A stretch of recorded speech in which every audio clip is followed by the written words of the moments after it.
Pardon me and my tone. You can't step to my throne. They ain't working like me. I did this on my own. You asking where we been, huh? I don't know where to begin, huh? All this dirt on my skin. I just came here to win. I'm more than a man, I'm a monster. Somebody call a pastor, doctor. I got a 6 sense for imposters. So now I'm coming for the whole roster. It's not a game, why you playing with me? You could double back, lose track, try and hang with me. It must be in my veins, something you can't tame, cause I break the chains. Can't control me. I got the power, I got the keys, cause I break the chains. They try to hold me, I'ma push back. Just wait and you'll see.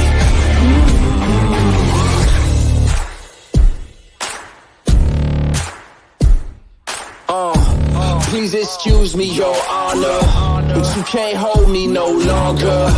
Can't you feel the vibrations? I broke out and left traces. Go ahead, try catch me if you can, man. You'll be looking all night, I'm the Sandman. New York, London to Japan. I'ma show the whole world who I am. Boom, boom, boom. Major look. Once again, thanks for tuning in. You listen to World Combat Sports. What's good, everyone? And yes, we here for another one. We have to speak on this UFC 264. But first of all, I want to salute the WCS supporters and those who's rocking with the channel. Those of you that comes through the building, man, hit that like button and also donate to the channel. You know what I'm saying? It has to be mentioned. It's hard work out here. Donate to the channel. You know, my Cash App is across the screen.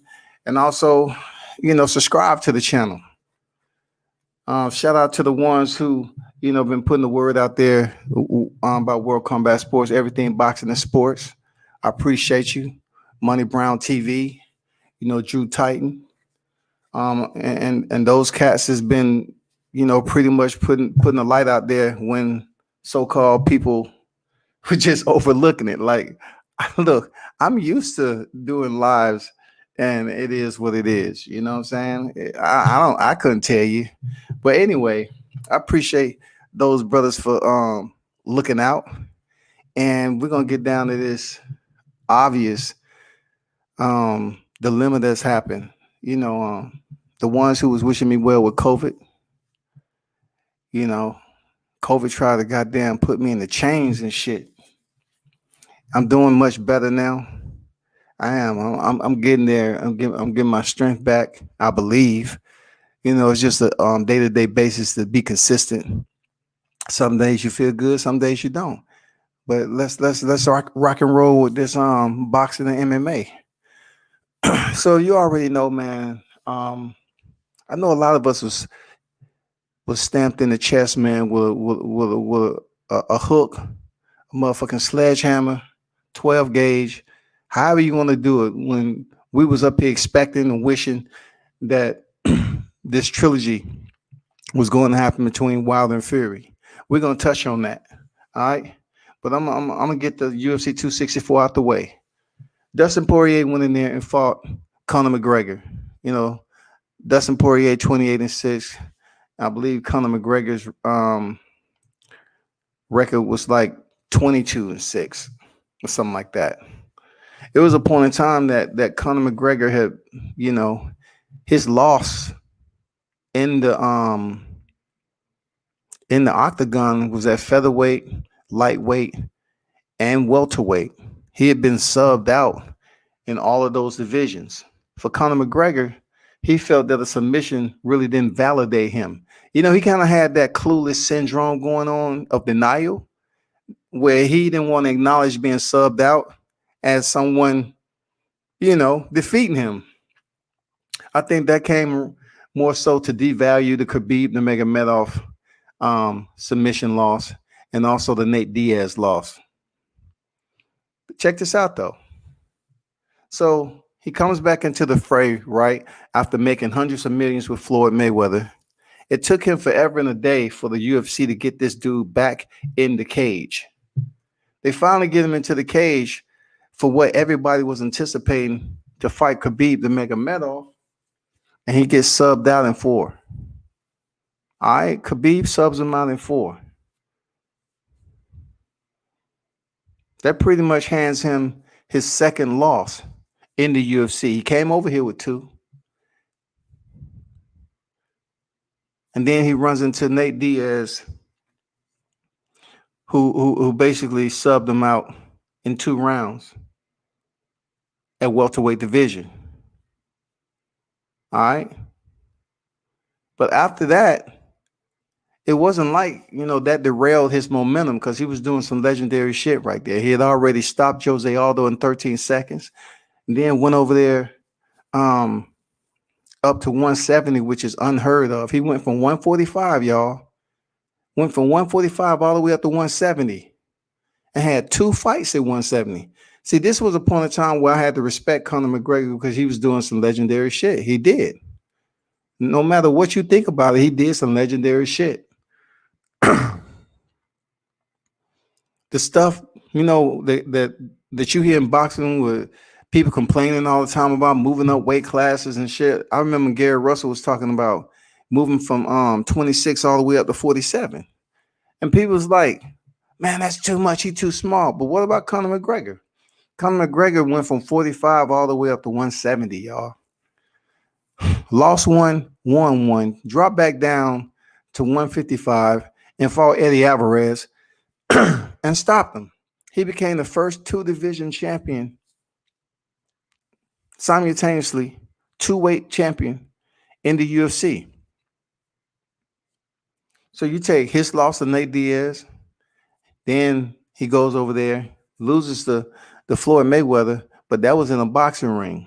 All right. So the MMA community didn't look at it in a bad way because he was challenging himself and he was motherfucking setting the bar.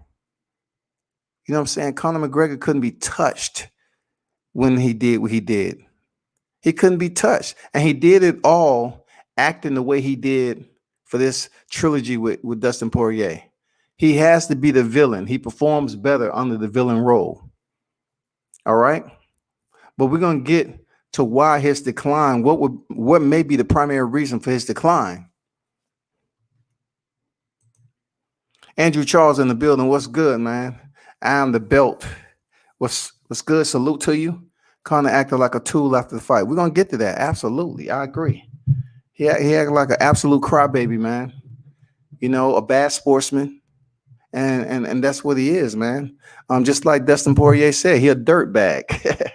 I like how he just says, man, he a dirt bag, dog. When people call you a dirt bag, you say you ain't shit. But money don't have nothing to do with it. You can be a rich dirt bag too.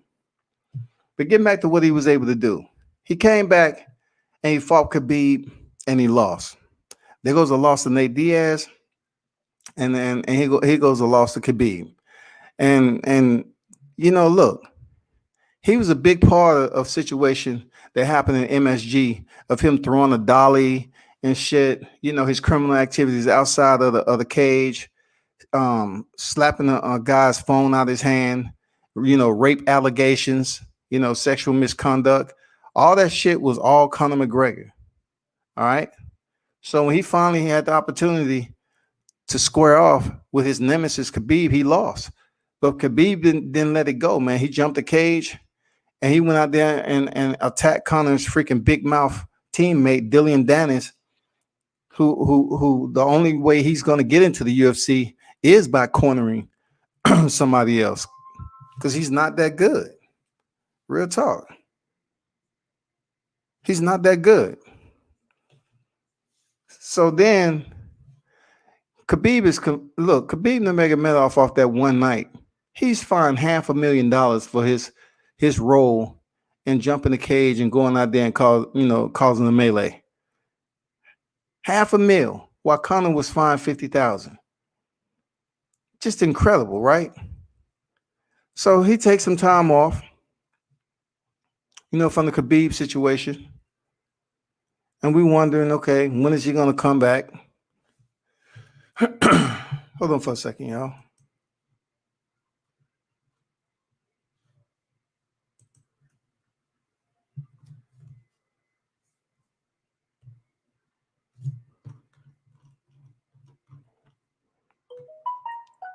So back to what I was saying. Somebody hit me up on the phone talking about the same shit I'm talking about now. But anyway, he lost to Khabib round 4.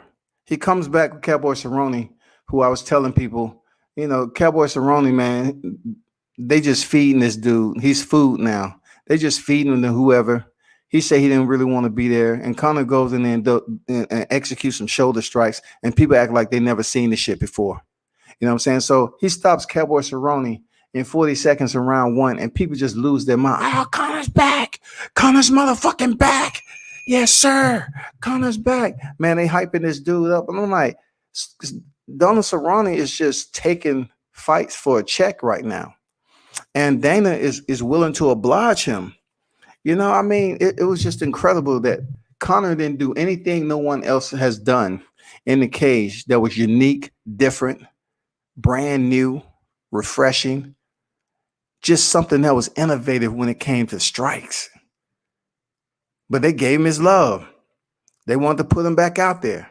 So what they do, it was a lot of speculation on who would get the next title shot.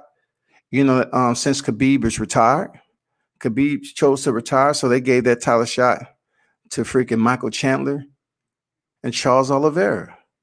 In the meanwhile, one of the bigger fights was Dustin Poirier and Conor McGregor stepping back into the cage in a rematch. Now, I'm also going to talk about the importance of how this rematch, was able to take off. Even though it wasn't a belt, it was able to happen flawlessly when it came to how the UFC conduct their business. It wasn't no embroiled controversy.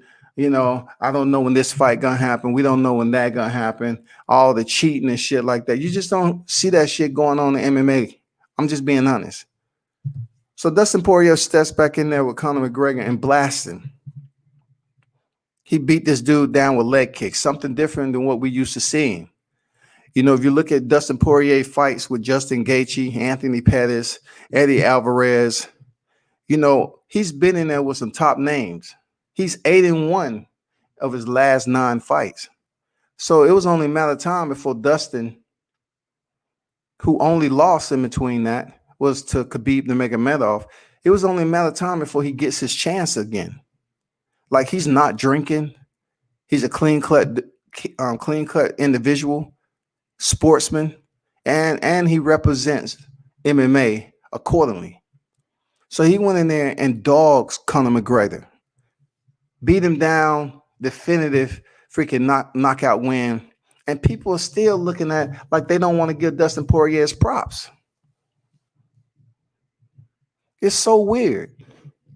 Dustin Poirier is the good guy. Conor is the villain. Once again, depends on who the villain is. They would cheer regardless if you winning or losing. Like Donald Cerrone, Donald Cowboy Cerrone. He's not a villain, but he's a good dude. So he can lose. And people say, oh, Cowboy, he's a legend. He's a legend. Even when Khabib defeated Conor McGregor, fair and square via submission, people was up here tripping, is acting like, oh, fuck Khabib. He's not a good guy. He's this. He did this to Conor. But they absolutely ignoring the fact that Conor McGregor threw a metal dolly at a truck of fighters and injured three or four fighters on there. Thug Rose had to get counseling. Michael Chiesa couldn't fight. Ray Borg couldn't fight that night. They had to handle some civil shit outside of the damn UFC. But for them to sit up here and act like Dustin Poirier is garbage, what the fuck sport do you want to watch? You need to just stay in your room and pick up the sticks and play that. Play UFC on the sticks. because obviously y'all ain't true hardcore MMA fans. So in January of this year, Dustin Poirier, stops Conor McGregor in round 2, fair and square, period. And people still want to come up with these excuses for Conor McGregor. So last night he steps in there, and this is the Conor McGregor of old. He's trying to channel that motherfucking villain. He's trying to be that guy who's disrespectful, who's gonna attempt to prod and get personal with his opponent. If you looked at the rematch between Dustin Poirier and Conor McGregor was trying to be nice and he was shaking hands and shit. But I always felt Dustin Poirier was still keeping his distance. He knew that he was in there with a dirt bag. He knew that shit. He didn't get overly friendly. And Conor McGregor is the one who said he was going to donate the Poirier's charity. He reneged on that. So Conor McGregor is like, okay, since you want to put personal shit out in the public, he kind of made the point that I'm not going to donate to your charity. But he did donate to another charity around where Poirier resides. I don't know I forgot the name of the charity he donated to, but he did. But this is my message to the MMA. I remember when I was doing this boxing and MMA shit, and people was up here goddamn criticizing, talking about I wasn't a true hardcore boxing fan.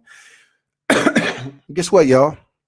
I see a whole hell of a lot of y'all out here that was tuned in to this MMA shit.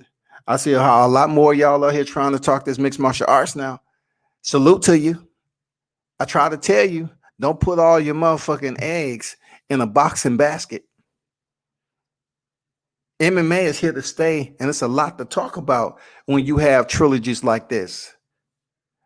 We've been sitting up here waiting for Deontay Wilder, Tyson Fury, and that shit just blows up into, I'm talking about nuclear explosion, catastrophe. But this trilogy, even though it wasn't a title shot, people was tuned in to it because of the names. Dustin Poirier and Conor McGregor. Let me tell you something, because, I'm kind of caveating off some Facebook dialogue I've been having with some people since last night. It's okay to be a fan of whatever fighter you choose to, however that favorite fighter is, it's okay for that, right? But when you're up here saying that Dustin Poirier didn't get a true win, I just want to ask you, are you stupid or you dumb? Because when it comes down to breakage, look at Anderson Silva and Chris Weidman. They both checked each other's. Come on, bro. They both was injured from a check leg kick. Chris Weidman checked Anderson Silva's leg kick. It snapped. I didn't hear all these fools running up to the cage talking about Chris Weidman didn't get a definitive win. It's a win in mixed martial arts. Offense, defense. If anything that you do defensively that cause injury to your opponent while they're executing offensive strikes, guess what? If they cannot continue any further, the fight is over. It goes to the fighter that's still standing. Perfect example for those who was back there, in the early days of the UFC. Let's go back to Matt Hughes and Carlos Newton. He had Matt Hughes in a vertical triangle. Matt was trying to pick this man up and slam him. And Carlos had a super tight triangle choke on Matt Hughes. Matt put him up against the cage, and Carlos reached back with his right hand and stopped from being slammed. The referee said, "You can't hold on to the cage." So Carlos went back to pulling Matt Hughes' head tighter and tighter. And Matt just took one last gas, boom, slammed him on the mat. Both of these guys was out. But Matt Hughes came to his consciousness first, while Carlos was there unconscious. Who did they award the fight to? Matt Hughes. Nobody was up there talking about, well, that was luck on Matt Hughes because he was the one who awakened first. So that was luck. No, he won. He was the one that was semi-conscious. He stood up, and the referee called the fight because because Carlos was knocked out. For Dustin Poirier, I absolutely he checked one of Conor's kicks early on in the round. He checked it. That is a part of combat. So I'm speaking with these fools, and they're telling me, Conor, he broke his ankle. So really, you can't award Dustin. Yes, Dustin gets his respect. He is awarded the motherfucking win. I don't care how many replays they show, and Conor McGregor's ankle, it look all fucked up. He ain't the first. He is not the first to have an injury inside the cage, whether it be Bellator, motherfucking UFC, IFL, WSOF. It don't matter. Just because his name is McGregor, it doesn't extract him from losing the fight due to injury. It doesn't.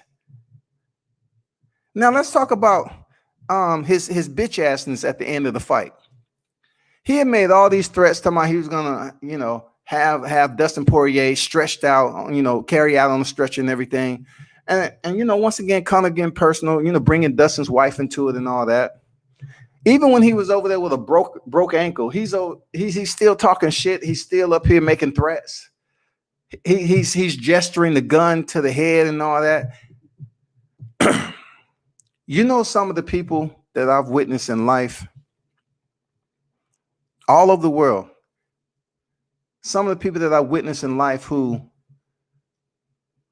could have been, I'm talking about some of these athletes that could have been something special, but for their own reasons, they wasn't able to make it to the top level and compete. Or they made it to the top level and they wasn't able to stay. When I see Conor McGregor, I look at certain other variables as to why he's declined the way he has. Number one, he's super rich now. All right. Number one, let's get it out the way. Number one, he's super rich off proper 12 whiskey. All right. Even though he's a dirtbag, dirtbags can be rich too. So number one, Conor McGregor, proper 12 whiskey made him millions and continue to make him millions. Number two, he's been getting high off his own supply. Conor McGregor has been sipping on whiskey. Whiskey is a different type of liquid, especially when you're an athlete. It will fuck you up. It will tear down your insides quicker than what most people think. I've seen whiskey drinkers that looks 25, 30 years older than what they are, man. And these motherfuckers are whiskey drinkers. Seriously, they're motherfucking whiskey drinkers, man. Conor McGregor has been getting high off his own supply. Real talk. I know people are not gonna, really accept that, but I'm telling you, that's the case.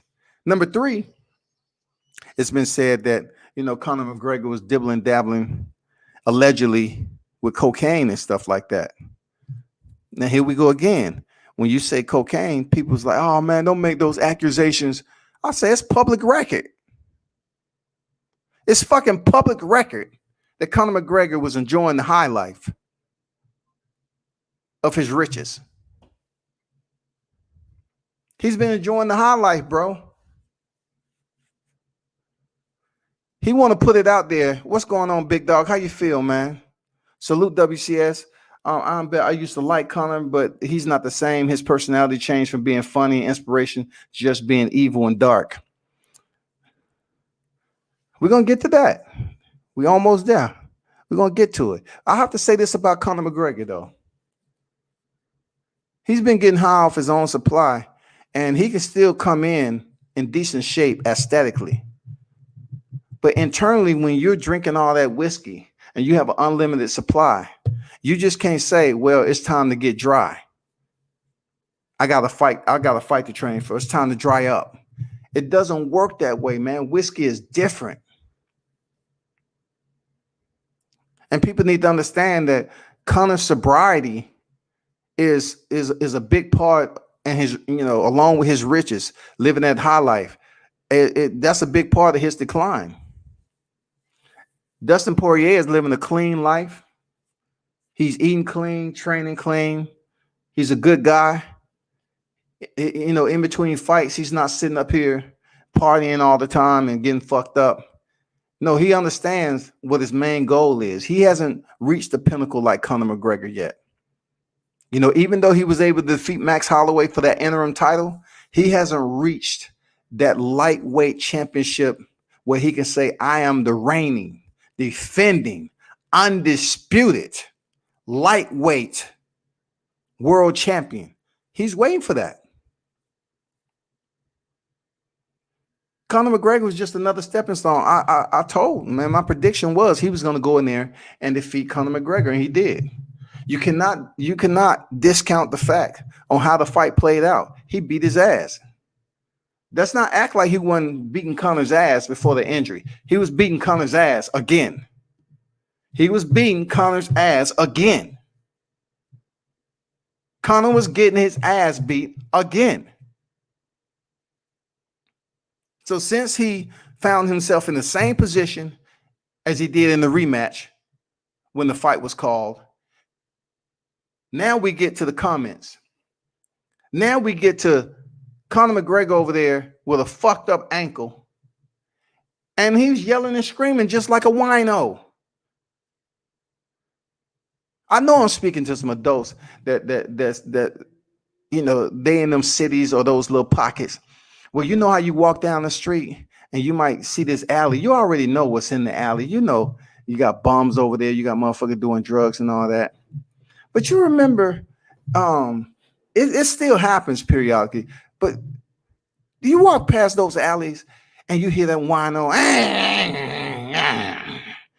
God damn, leave me the fuck alone, god damn it. Shit. I don't want to give me a drink. That's how Conor McGregor reminds me right now. You got that wino that's just making all that noise. God damn it. Who drunk my motherfucking drink? That's my mad dog. Who drunk it? I'm going to beat your motherfucking ass. That's what I see with Conor. When your ass is sitting down in the same spot you come so acclimated to, you lost another fight. Now you're trying to save face. You was getting your ass beat. You hurt your ankle. And I believe Dustin Poirier wholeheartedly that it cracked, it fractured from him checking a kick early on. And for Conor McGregor to be upset and want to draw the attention to himself just goes to show you how desperate he is to convince the fans that he's better than Dustin Poirier.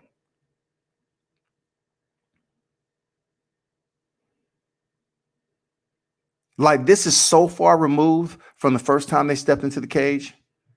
He closed out Dustin Poirier in one round. After that fight with Dustin Poirier, goddamn Conor McGregor went through the welkin. He went through the heavens when it came to the UFC. You couldn't tell him that he wasn't in space operating his own spacecraft. He was that high above the UFC. When he knocked out Jose Aldo and went over there and lost to Nate Diaz, people still cheering him on, came back and won the rematch and then knocked out Eddie Alvarez. You couldn't tell that man nothing. But I would have liked Conor McGregor just to say, Dustin Poirier, you beat my ass. Again, you have progressed in the sport and I have declined. That's all Conor had to say. He beat my ass. He's the better man. He won the trilogy. And you know who else I can compare that sportsmanship, who was forced to bow down? Daniel Cormier when it came to John Jones. Daniel Cormier, he rendered good sportsmanship even in the time of emotion. DC said, you know what?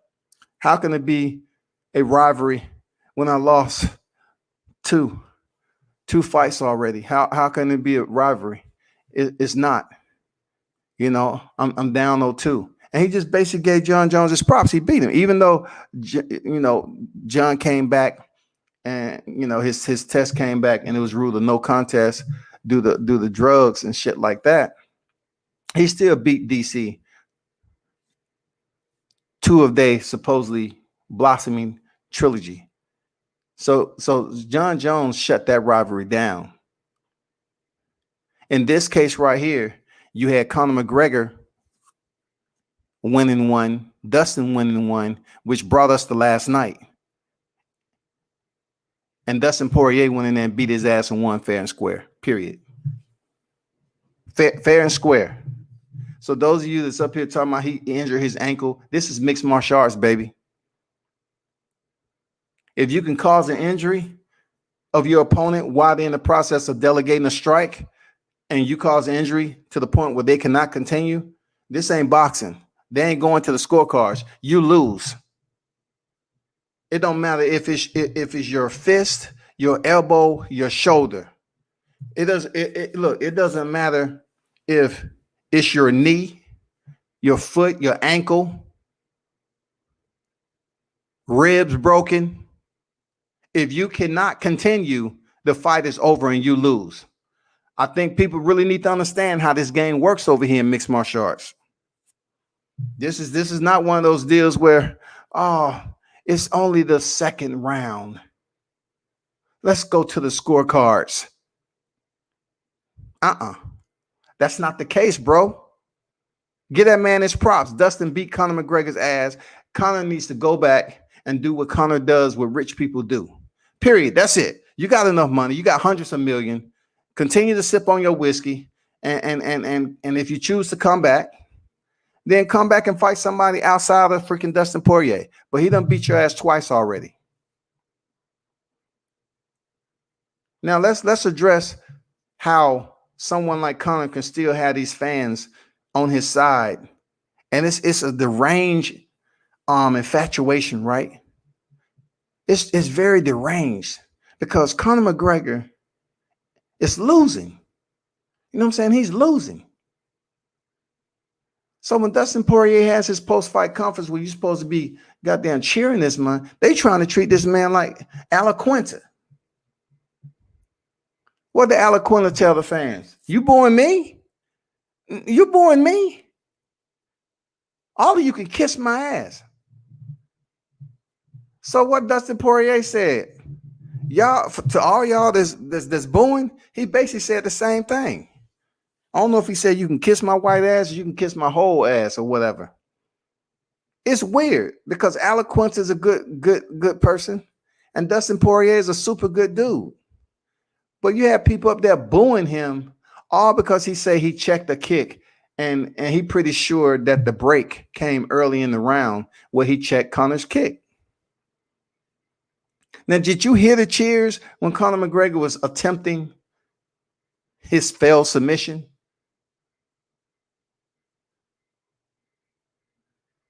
They thought Conor McGregor was going to sub Dustin Poirier. This is the same fighter, Conor McGregor, who basically downplayed a submission over a knockout win. He's basically said, "Oh man, people, no submissions, they don't matter. You know, it's nothing. You know, you can't really compare them to a knockout. I'm more of a knockout, a finisher. That's what I do." So, you know, he was downplaying the submission loss. Of course, for Khabib, he was downplaying it like it didn't fucking matter. He was downplaying Nate Diaz's submission win over him and all this other shit. So he kind of gave he gave the fans the insinuation that he wasn't going in there for a submission. He was going in there for a knockout. And what did he do? He tried to lock in 2 guillotine chokes. What the fuck are you doing, Conor? You say knockouts hold more of a shining appraisal in your world of mixed martial arts and how you fight. You like to go for the knockout. So you appraise a knockout much higher than a sub. Depending on who's executing the submission or the strike, if it leads to a stoppage, it still goes on your record as that, a stoppage. But Dustin Poirier was able to get up out that motherfucker. He allowed you to use up all your energy. I mean, you really could have got with somebody else on how to, properly cinch in a guillotine choke. You should have got with Brian Ortega or something like that. You know what I'm saying? Max Holloway, Gilbert Burns. Damian Maia. It's plenty of people. Charles Oliveira. His guillotine is sick, stupid. And look, that is who Dustin Poirier is going to fight next. Charles Oliveira. And that's something he's definitely, if Charles Oliveira puts Dustin Poirier in that same guillotine, first of all, the applicant is much more thorough in jiu-jitsu than motherfucking Conor McGregor. He locks in the front side guillotine. We have a whole nother situation for team Poirier. Michael in the building. That guy Eclipse. What's good, bro? He said, "What's good, OG? How you feel, OG? Good to see you on deck, man." Haha, comments is a mirror. Well said, Dustin. The best man won. McGregor needs to go away for a second. Dustin was beating his Irish arse, convincingly before the leg injury. Yes, sir. He was beating that ass. You know what I'm saying? Yes, sir. And I'm not sure why people are not embracing Dustin Poirier and his win, because he did it the right way. He beat his ass again. It's not like he hasn't beaten Conor. He beat his ass again. He stopped him in the rematch, and he stopped him last night. It doesn't matter if it was an injury. Let's spin the reel back even more. Let's go back to Brias and Chandler and Bellator. Chandler fucked up. He had a similar injury, but it was from the cage, and he tried to fight on it, and the referee called the fight, and they didn't say, "Oh, Chandler, he can't carry on." No, he lost. Michael Chandler lost that fight, and him and Brias rematch later on. Stop making up excuses for Conor McGregor.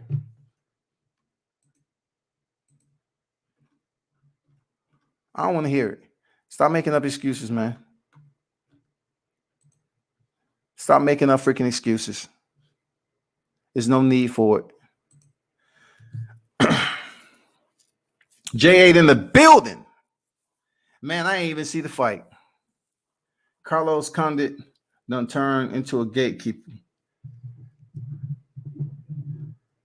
Carlos and Cowboy Cerrone has been gatekeepers for a while now. Conor went for the guillotine because he knew he was going to sleep if Dustin kept touching that jawline. Conor McGregor, is who I said was an interesting fighter, but his season is over. Conor's done, bro. Conor McGregor is absolutely done, in my opinion. Why? Because, like I said before, when you consume whiskey, that premium whiskey, that's premium whiskey that Conor McGregor is consuming. That's premium, y'all. That premium shit tears down the inside differently. That's premium whiskey. That's not the shit that you just walk up in the store and you can get a 2 for $5. He's drinking that premium shit and then thinking he can dry out for a fight and he's good. He's gonna perform. No. Let's spin the reel once again for those of you that's just starting to cover MMA. Let me spin the reel back for you. One of Conor McGregor's issues was cardio when he initially came over to the UFC. Now you're saying, well, he was able to become champion 2 division. Look at how the fight ended. The first time he was really challenged for his cardio was what? Nate Diaz, who could box, who could take a punch, but he had fucked up cardio. He didn't really need cardio when he fought Dennis Silver. He didn't really need cardio when he knocked out Jose Aldo in 13 seconds. But when he stepped in there with a vet like Nate Diaz is when he got exposed.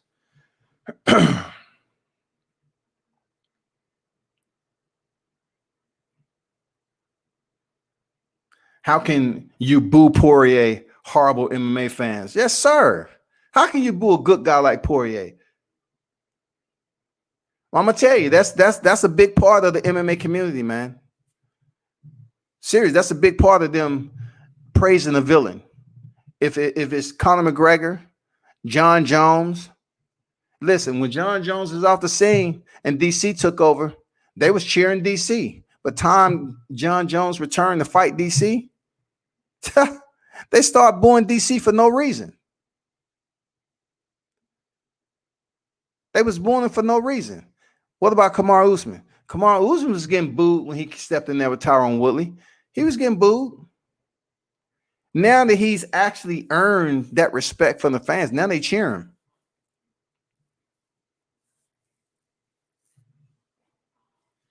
How can you boo Poirier? Horrible. Conor was never elite. Always had many weaknesses. I don't want to see a fourth fight. I don't either. I don't want to see a fourth fight between these guys. I'm sick of seeing him fight at Jade. I'm done. He go live that $1 million lifestyle that you have and drink that premium whiskey and be done with the sport. Because what else can Conor McGregor do? Come back with the same freaking promo. Fuck what he said. I wasn't hurt. He didn't really beat me. I injured myself. I don't want to hear that shit.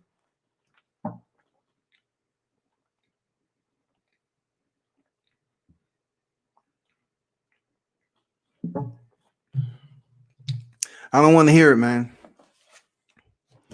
Conor, it's time for you to take that tattoo, your career, and go off into retirement. Shout out to Pete Davenport, dropping the dime. Appreciate you there, Pete, always supporting the channel, man. He said, "Peace world, Conor just can't beat Dustin. He will have in Conor and beginning of the second round. Just can't beat Dustin. He would have ended Conor and the beginning of the second round. Yeah, he was en route to finish Conor. People up here delusional, bro. Y'all delusional. Y'all sitting up here acting like the fight wasn't gonna get stopped anyway. Dustin Poirier was having success, y'all. Stop playing around with this MMA shit. Stop dibbling, dabbling, and coming over here and say, "Oh man, and it ain't shit going on with boxing. So let me go over here and check out MMA." And then when you check out MMA, you want to criticize the shit. You want to pick your favorite fighter, and then you want to say, "Okay, let's go, Conor. Okay. All right. Oh shit. All right. But you know, goddamn, the fight's over with, man. Conor got injured. No, he got his ass beat. That's what he got. Let's not sit up here and look at the replay and say, "Oh my God, Conor, he injured himself."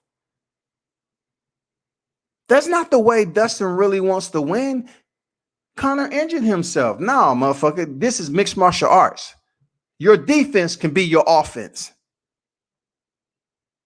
Yes, sir. Your defense can be your offense. Leg checks. I mean,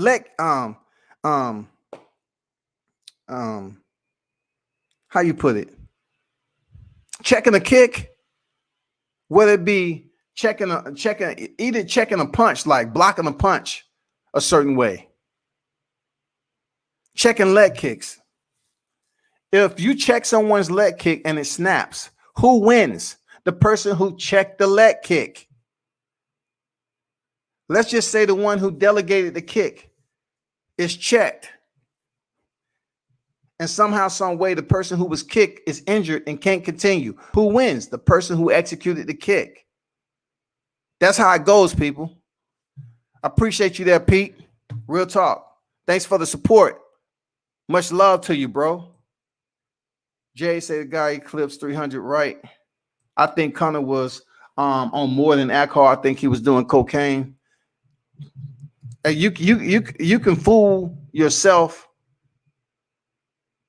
by shredding up, making weight. You can fool, but you're not going to fool the people when you come in here and you look like shit.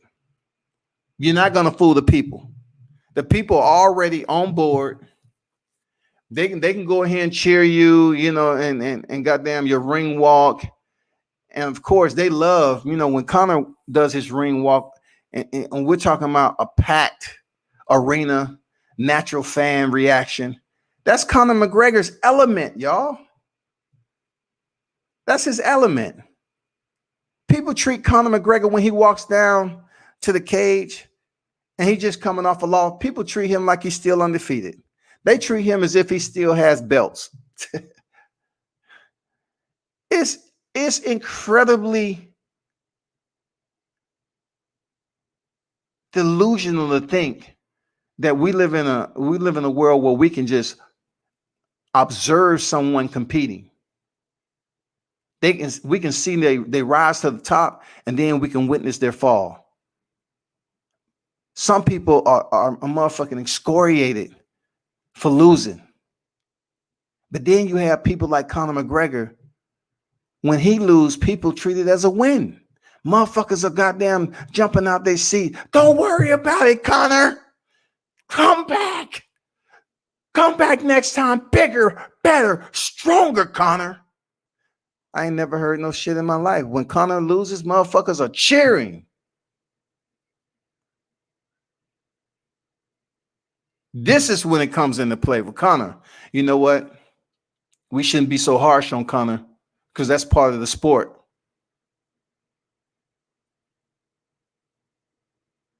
How can you say you earned anything if you haven't lost?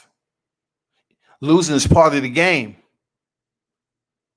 Conor McGregor understands that his losses continue to build him up to even a stronger fighter. They will come up with all these quotes and shit. Conor ass come back in here and lose again. And they come up with another excuse. Get the fuck out of here. Jay said Conor can't beat anybody in the top 10 of that division. It depends on who it is, who would get the opportunity. Okay. So I'm glad you mentioned that, Jay. So let me go over here. That's a good point. Let's talk about it for a quick minute there, Jay. So let's look at the lightweight division in the top 10. Let's start at number 8. Dan Hooker is the one who was knocked out by Michael Chandler. Okay. Dan Hooker was a rising star that was supposed to be somewhere in the hunt in the top 5 to get that title shot. But he was knocked out in the first round. All right. Rafael Dos Anjos, he's had his downs as of recently, and he really took himself out of the equation. All right. He's number 7. Number 6, we all seen with Tony Ferguson. He got his ass destroyed by Justin Gaethje. And then did a quick turnaround and lost again. He's number 6 now. From number 5 on up to number 1. Check this out. Number 5, Conor McGregor. Number 4, Michael Chandler. Yes. You know where this is going. The same Michael Chandler that was stopped by the champion, Charles Oliveira. He's number 4 now. And then you have Dariush, Beneil Dariush. He might be a pretty decent opponent for Conor McGregor. And then, of course, what everybody wants to see, J8, what everybody wants to see, and they're not really talking about it, is Justin Gaethje. After Justin Gaethje put that beat down on Tony Ferguson, let's see Conor McGregor and Justin Gaethje. That's the only fight I want to see next if it's Conor McGregor. Justin Gaethje. Period. That's all who I want to see there, J8. As they say in Nolly, fuck him. Yeah, man. The MMA community does have a clear bias for scumbags. Goddamn, Mike said scumbags, loudmouths, and walking poster boards for toxic masculinity. I can't believe that I'm saying this, but I'm really sure about it after last night. Yes, mixed martial arts, that game, they have a different dynamic when it comes to their fan base. Real talk. Derek Deloach, what's good? What up, World Combat Sports? J8, appreciate the donation, my brother. J8 with the super chat. Thank you, my brother. Talking about toxic masculinity, I look at it like this. In the world of mixed martial arts, when it comes to mixed martial arts or boxing, you got to have the villains. You got to have the villains. But when somehow the community is mixed martial arts, and you're saying to yourself, with all what we see in boxing, all the racism and people getting fucked over and stuff like that, and in MMA, it's quite different. You know what I'm saying? Like the shit that I mentioned this before, the shit John Jones has done, people call him a scumbag. People call John Jones a scumbag, a grimy, unsavory character. He even said it himself. I am that grimy dude. But people love the shit out of John Jones, and he's black. But over here in boxing, when it comes to Deontay Wilder, he's vilified. The MMA community is different, y'all. Why do you think you don't see YouTube media over in the UFC? Why do you think? Because they don't want any part of this shit. They say if we're going to be loudmouth scumbags, we're going to allow the people internal to our community and the fighters to be themselves, and it's going to happen where the promotion benefits from it. We ain't giving nobody else any shine. They're very, very strict over there with media credentials when it comes to YouTube shit. Yes, sir. So why is that the case? Why does MMA have a different, entirely different community where you have certain individuals that ain't shit, but people love them?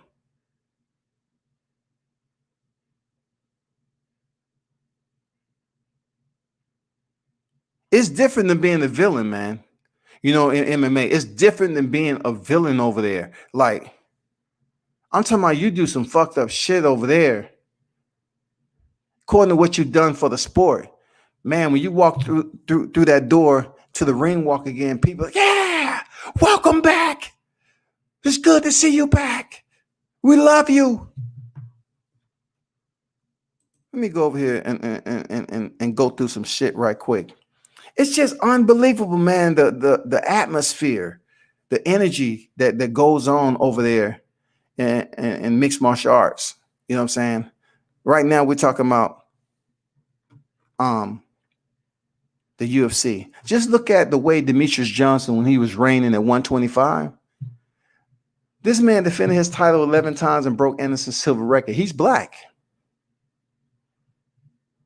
He's black. Now, you find black competitors in mixed martial arts. They didn't like Demetrius Johnson because he didn't do enough. He couldn't sell tickets. He wasn't this he wasn't this braggadocious trash talker, but he used to go in there and get the shit done. They didn't like him. They did not like him, y'all. What about Stipe Miocic? They didn't like Stipe Miocic because he's the basically firefighter, serving his community, doing everything right. They didn't like him because he was plain. He didn't have enough bravado, machismo for the fans. I've always liked MMA, regardless of what I'm telling you right now. I always like their environment on how they treat their fighters. They either rocking with you or they not. I like it though. I like how they go about, you know, supporting their fighters, man, win or lose. Like they love. You would think Cowboy Cerrone has 0 losses on his record when he walks to the cage. They cheer the shit out of Cowboy. And this man has double-digit losses, man.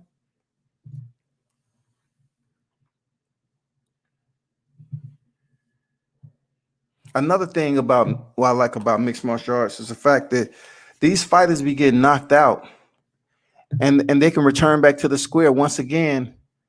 And depending on who you are, they cheering the shit out of you. Welcome back. You took it on the chin. You're stronger. Go back in there. And you know, and they would cheer you on, man. Boxing, Boxing, you get knocked the fuck out. People want to call you a bum. That's their language. And you was wondering way back when I was doing these lives and I was talking about mixed martial arts, how I was trying to explain these people, you really should dive in another combat sport outside of boxing, because boxing, it has shown absolutely no growth from the time it has been in existence as a combat sport. It's failed. Boxing has failed to grow astronomically. Boxing should be one of those imposing sports. Like, it should be on a tier that's so high that MMA shouldn't be touching it when it comes to viewership. But we all seen during the pandemic, boxing was fucking struggling. Boxing was struggling as if it just started in the 90s like the UFC. And in the meanwhile, you have the UFC out here that's throwing fight cards in Abu Dhabi, Fight Island. They start throwing shows in Florida when they open up partially with no crowd. I mean, damn, man, I'm disappointed, bro. But anyway,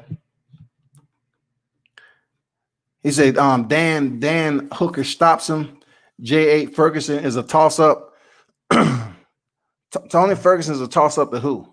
Because I don't want to see Ferguson step in there with Conor McGregor unless he's healthy. Like Conor McGregor, Ferguson has been in some wars, man. For real. I wouldn't want to see him fight anybody except Justin Gaethje. Conor's still in the top 5. But I'd like to see him fight Justin Gaethje. Pete Davenport with $20 in the super chat. Appreciate you there, Pete. Thanks for showing love, my brother. Just showing a little more support, big bro. Respect your grind. I appreciate it, man. It was a rough last 2 weeks, but goddamn it, you see, I'm getting my strength back a little bit, and it's a blessing, man. I gotta show respect and love to the Most High, man. It was a tough time. I ain't gonna lie, that shit was a beast. Appreciate that support, though, Pete. Always. DC came out, was a clean, respectable fighter and a great champion, and they booed him for John Jones. Yes, sir. Yes, sir. DC was too much of a good guy. Olympian. Let's not forget about Olympian. And then not only that, how he jumped into a tournament over there at Strike Force. He was wrecking he was wrecking motherfuckers, dog. He was wrecking motherfuckers over there. He had one of those unlikable body compositions. He didn't fit the stereotypical athlete, but he's a freak. And then he ran into his nemesis, man, his alpha, John Jones, man. And that shit, what's crazy about DC, why I respect him so much, is that he lost that rivalry to John Jones at light heavyweight. Then when he decided to move up and face Stipe, he knocked out Stipe in one round, which basically blossomed into a rivalry. And the rest is history. Even though he lost that rivalry too, he still was able to be champ in 2 divisions, even though he lost that rivalry. DC had a rivalry in 2 weight divisions. Who could say they did that? Who could say they had 2 rivalries from a top tier champion in 2 different divisions? DC. Is his downfall in not being able to come out on top, is it going to ruin his legacy? No, absolutely not. Absolutely not. It's not. He's good.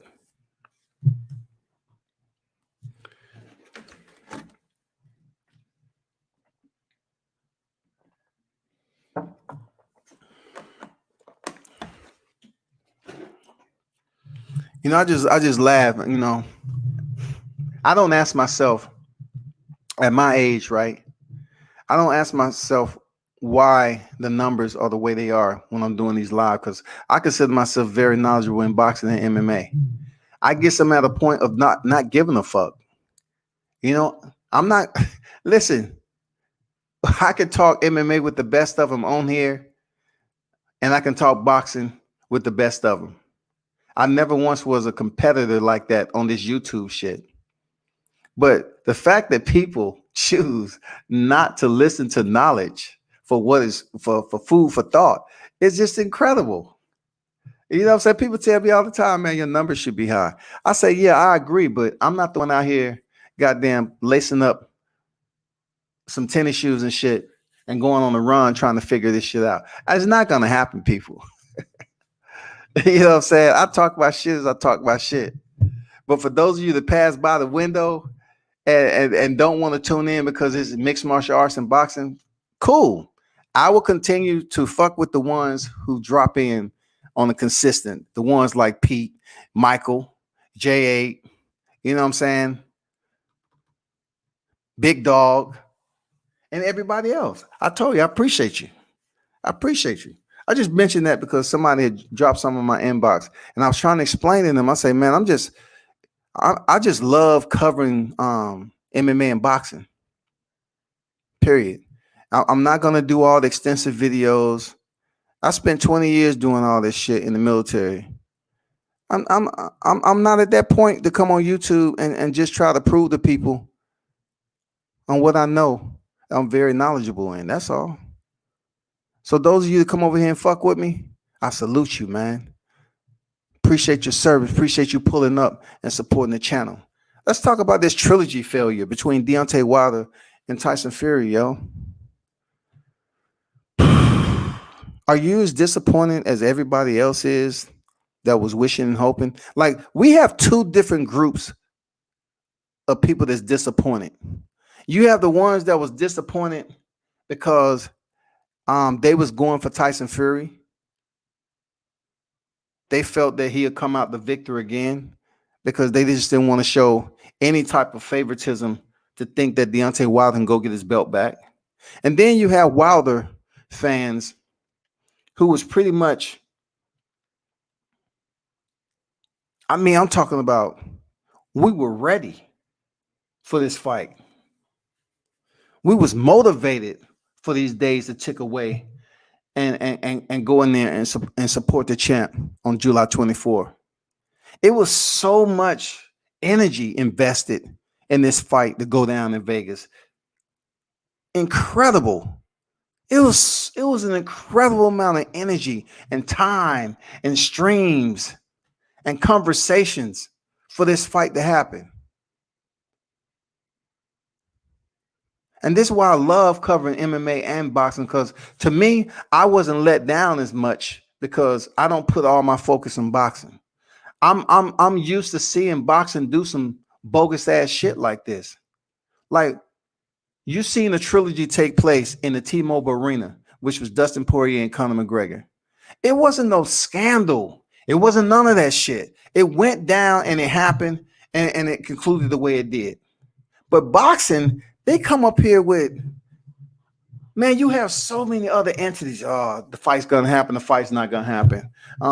You know, all the motherfucking conspiracy theories is going on with why this fight is never gonna answer the bell July 24. Is Tyson Fury deriving another plan to cheat? And it happened. Why boxing?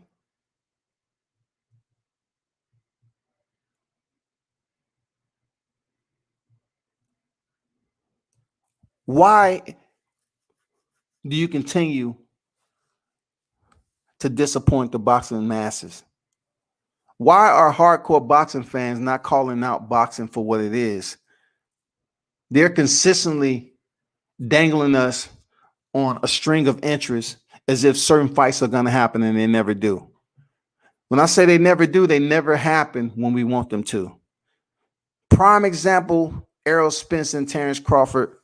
It looks like it's getting further and further away. You feel me?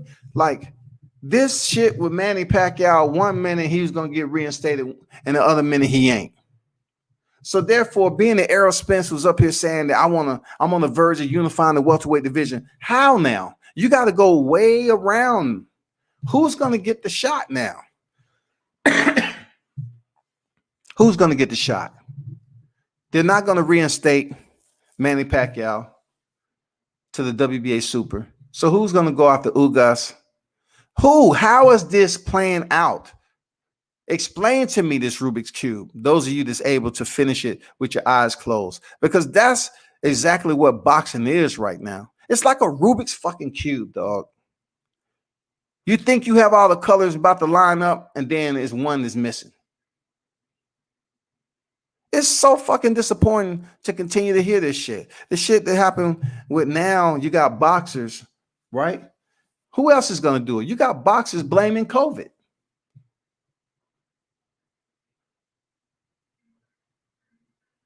So depending on who getting the drop, okay, let's say Teofimo Lopez. They was up there saying, man, why are you saying that Tio didn't have COVID? I said, I didn't say he didn't have COVID. I'm just saying, like, if you really got COVID, you can't travel. If it's out there in the public that you got COVID, like, who's approving these people to travel immediately after news break that they have COVID? Now I'm hearing that they're trying to make this fight happen in Australia. Why? Is that COVID or it was poor ticket sales? So it's COVID, right? Then leading up to this fight with Wilder Fury, one of the most anticipated heavyweight fights of this era. And the weight of the backstory that leads up here, the suspense, the climax, the intrigue, it brings all of this to the helm when it comes to Wilder Fury. That's what we wanted. The storybook couldn't have been any better for this trilogy.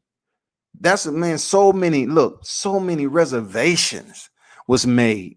So much money was out there.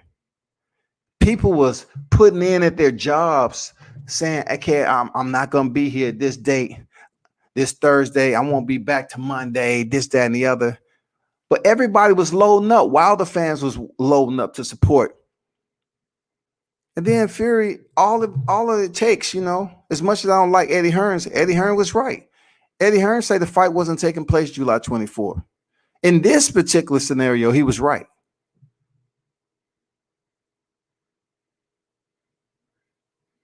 And then Wilder is speaking about, Tyson Fury coming up with another way to cheat.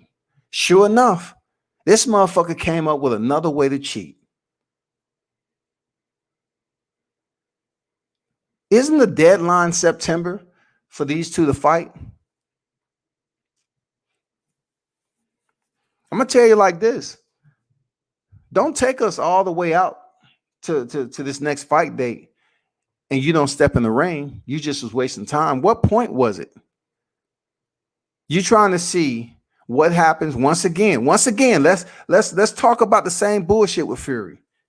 He's trying to hope and pray something else happens to eliminate Wilder from the equation so he can go ahead and try to fight whoever he wants to fight. He wants an act of God to fucking happen. That's how much power Wilder has when it comes to Fury. Fury is spooked. He's been spooked, and he ain't trying to step through the ropes to face that man.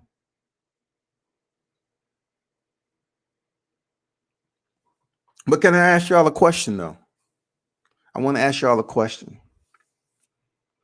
This situation that just happened where we won't be able to see this trilogy on the 24th. Why am I not hearing these YouTube channels out here vilifying Tyson Fury like they do Wilder? Where y'all punk asses at? Come on, hoes. Where you at? I haven't seen you all firing up these lives, and you up here being upset and angry at Fury. You had so much shit to say leading up to this fight. Where y'all hoes at right now? Just help me understand. Where are you at? I don't hear you saying shit about Fury faking a motherfucking COVID test. And look, no, don't come at me with this COVID. Somebody who had it. Don't sit up here and say, man, I'm being insensitive. I'm being fucking insensitive because I'm trying to say Fury didn't have COVID. Y'all motherfuckers so quick to take up like y'all been doing about Tyson Fury over anything and everything. And I'm asking you all, where the fuck is the content, creators? Why aren't you blasting Tyson Fury, the cheat, the official boxing cheat of the sport? Why aren't you blasting this man for not wanting to step in the ring with Wilder, never being able to defend his titles? Why are y'all not blasting this man for wasting our motherfucking time?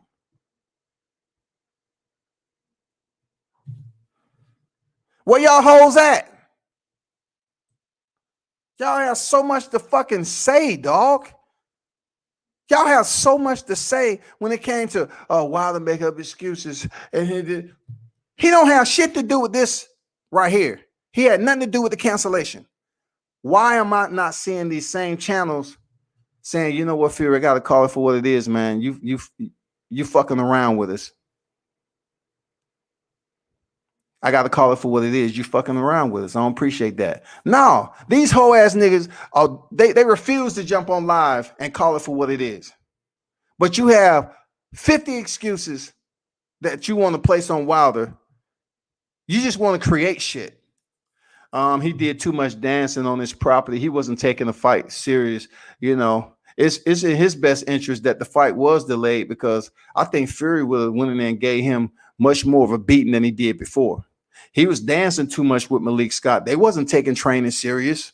They was dancing too much. They was motherfucking dancing too much.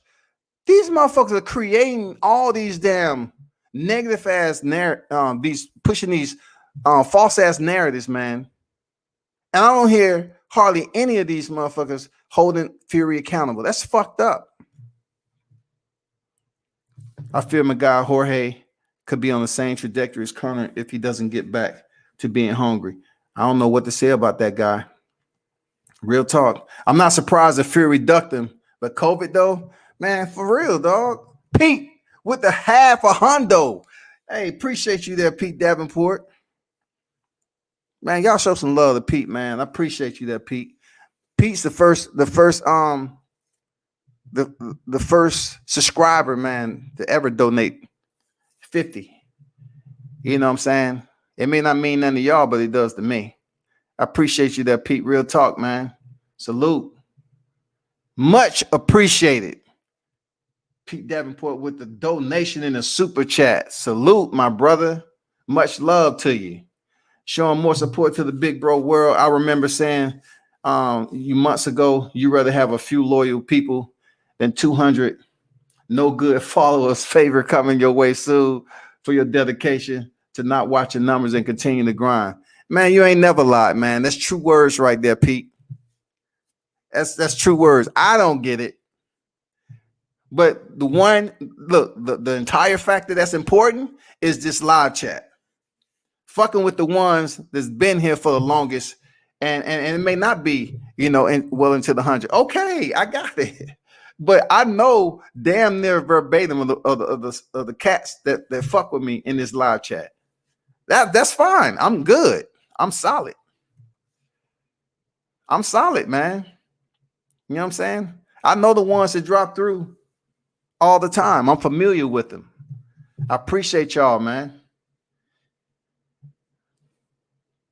Coach Chris in the building. Man, what it do, Coach?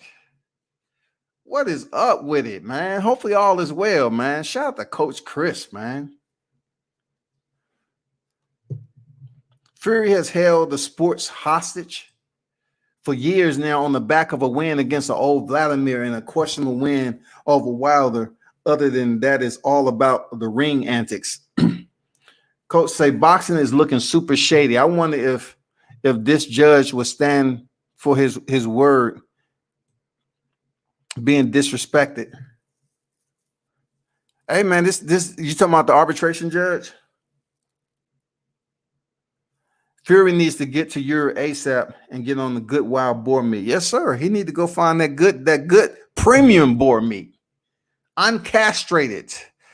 You know what I'm saying? They're talking about trying to damn have a fight over there in the UK again. How? Once again, we're trying to get people to ignore the fact that a judge ruled in Wilder's favor.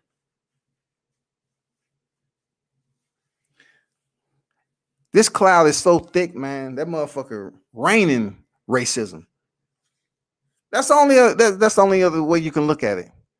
Because you're trying to prevent one fight so other people can make money, and those people are the individuals that Deontay Wilder, he couldn't fight everybody.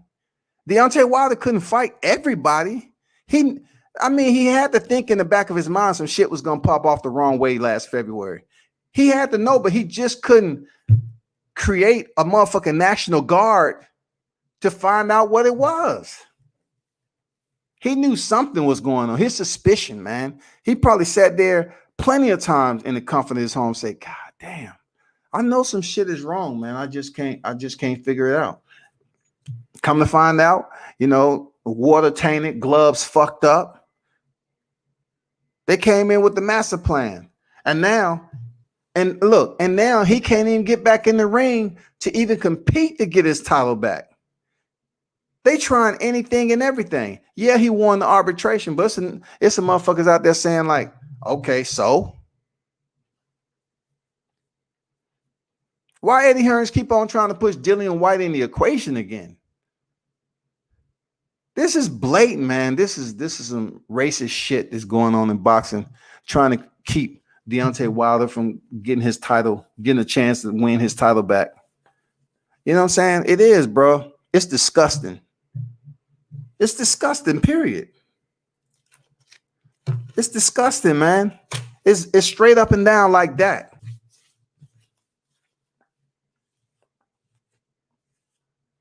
How can this man not be able to step back in the ring, man? Tyson Fury's sitting up here talking about he's partying in Miami and he's in this type of shape and he want to be a goofball at the press conference. But guess what, people? Y'all was up there complaining about Deontay Wilder and his headphone situation, right?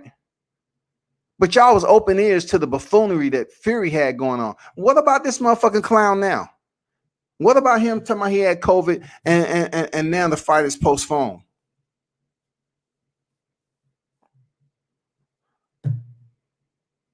What about it? Y'all always talking about this motherfucking ghost ass lineal champion. This nigga got mental illness all over the place. Why aren't the content creators that was hyping Fury up? Why are you silent? Come on, man. Y'all whole ass niggas got to be on the clock all the time. You have to hold your ground and stay on code. Why in the hell are you not talking about Fury ducking Deontay Wilder, catching so-called phantom COVID? Don't come to me talking about, oh man, we should really treat it serious that he had COVID. I am, goddammit. And the way I felt, shit is real. But the last time Bob Arum was on this bitch, what'd he say? The teams was fully vaccinated. Team Wilder and Team Fury was fully vaccinated. And we're ready to go. Who knows if Bob Arum was telling the truth or not? All I know is a waste of fucking time when it comes to boxing. When it's hey man, you got a fight coming. Yeah, but I can't say nothing about it. Okay. All right. So we got a fight date for Wilder Fury, July 20. Okay. And then you have other promoters up here. Oh, the fight's not gonna happen. You can get all hype all you want. Why is boxing the biggest circus in combat sports right now? Somebody tell me why boxing is the biggest grand circus in combat sports right now. You had Eddie Hearns and them still trying to promote a fight with Joshua Fury, knowing that the arbitration was saying otherwise, but they choose to push that damn false ass shit out there to the public and fuck with people.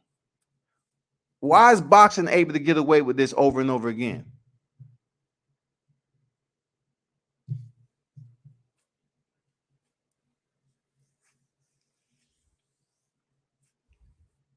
How can you have a fight date set up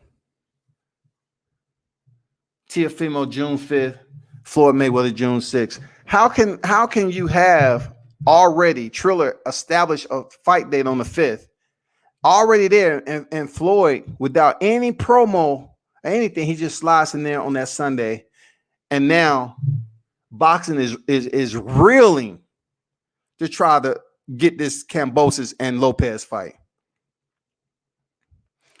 Why boxing? How is that able to happen in boxing? How is that possible, yo?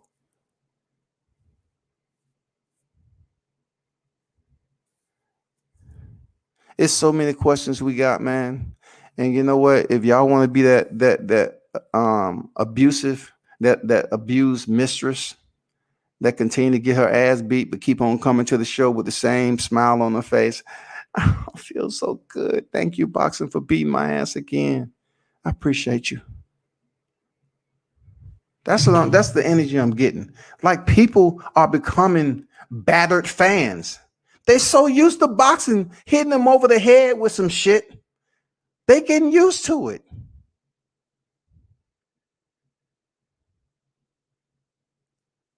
Lopez them should have held their ground. Boom. And we wouldn't be talking about this. We'd be talking about possibly Haney, Garcia, or something. You know what I'm saying? We would be talking about some bigger fights. Real talk. That's what we'd be doing. And then we get the fight with Fury and Wilder and all the, the little press that's coming out with the training. Not so much from the PBC, but, the training press with Fury and Wilder, and we all hyped up, getting ready for this. And then, all of a sudden he's COVID positive and disappears. He's COVID positive, y'all. In one of the biggest fights of this era, a trilogy. How can you test positive? How can Tyson Fury supposedly take the first part of the shot and not the second one? It's bullshit. It's motherfucking hoe ass shit, dog.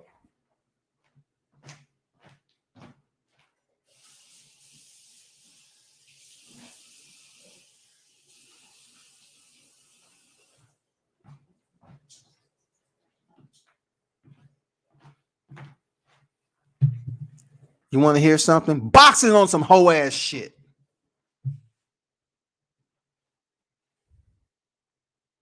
Boxing is on some hoe ass shit, dog.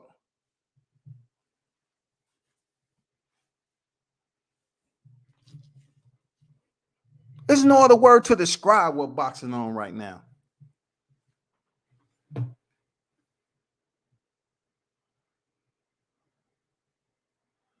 People will give Fury a pass for cheating and ducking because they rather preserve the image of Wilder losing the second fight at all costs. Shit's bigger than boxing. Real talk there, Andrew. And let me ask you this, Andrew. When you talk about preserving the image of Wilder losing, damn, you might want to goddamn send some memos out to niggas that don't get how important that is. Andrew say preserving the image of Wilder losing. That's absolutely factual. All they want to talk about is what he did last year, what he wasn't able to do last year. So long as they preserve that thought and keep on pushing these fucked up narratives out here on YouTube, guess what? People are going to continue to talk about it as if it's relevant to what we just experienced. Deontay Wilder had absolutely nothing to do with the cancellation of this fight. The man was in tremendous shape. They've been in camp taking the shit serious. He's been talking to the people. Did multiple interviews. For those of you that was whining and bitching that he ain't talking to the public, he done gave you all the interviews and content that you need.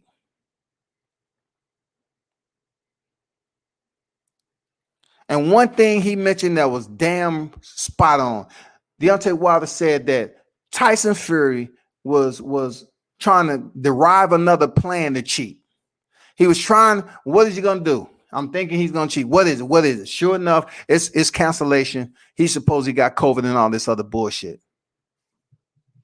So absolutely, I agree with preserving the image of Wilder losing. That's all they want, man. They ain't talking about Fury, Mr. Mental Illness, Mr. Fathom Ghost Lineal. This nigga has never defended a title in his boxing career.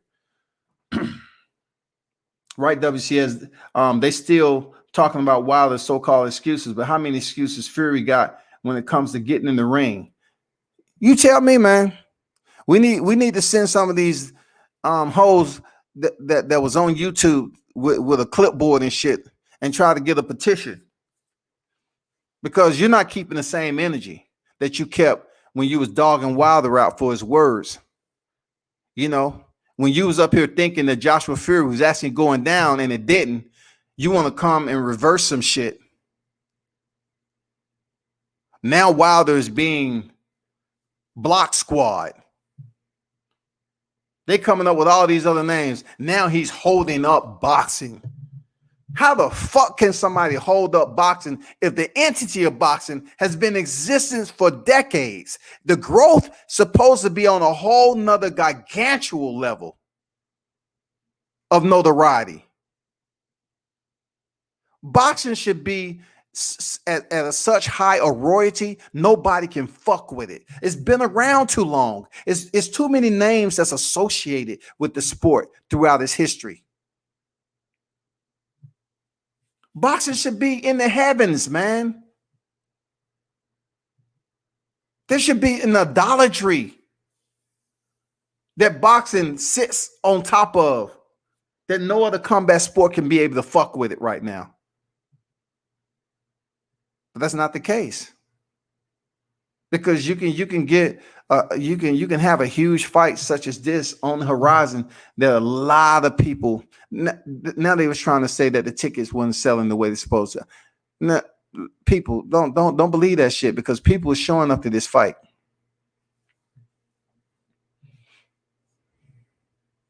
People showing up to this fight. Don't try to compare this shit for Teofimo Lopez Cambosa ticket sales when selling to Wilder Fury. Don't do it. It's fucked up. People was gonna pay to see this fight, whether you was coming in person or you was gonna sit at home and buy a PPV. People were going to purchase this fight, and then you got these people that's crying. These motherfuckers was crying about the ticket prices of Wilder. They look. This is how demonic this shit get when it comes to Deontay Wilder, right?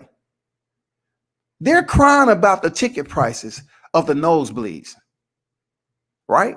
They're crying and whining. The ticket prices are too high. But yet, if I look in the top 5 of the highest grossing boxing matches on PPV, Conor McGregor and Floyd Mayweather sits atop that. Also, not only do they sit atop, but Conor McGregor had 0 professional fights at that time. Motherfuckers was not complaining about ticket sales on that night. People that was at home and they paid for that $100 PPV. How can you sit up here and complain about one of the biggest heavyweight fights of this era, but yet you supported, once again, you supported Floyd Mayweather charging $100 for PPV versus an MMA fighter who never stepped in the ring as a professional? Tell me how demonic that is. The hatred is motherfucking real and authentic.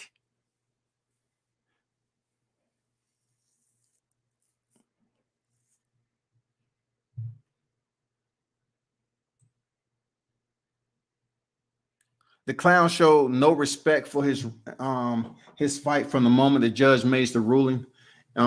It's contempt flat out. It is, man. And hey, Mike, they're gonna have to damn hold this nigga responsible, dog. Because if Tyson Fury can buck the system and fuck off people's time and money, then you know what? Those you cats that call yourselves hardcore boxing fans, you might want to reconsider. You might want to just, have an intervention with yourself on should you truly invest all that time and effort in a sport to keep on fucking you over. That's what boxing is doing right now. If we're gonna have a legal system in boxing, but yet Tyson Fury finds ways to buck the system and there's no repercussion, then guess what? We shouldn't take the sport serious either.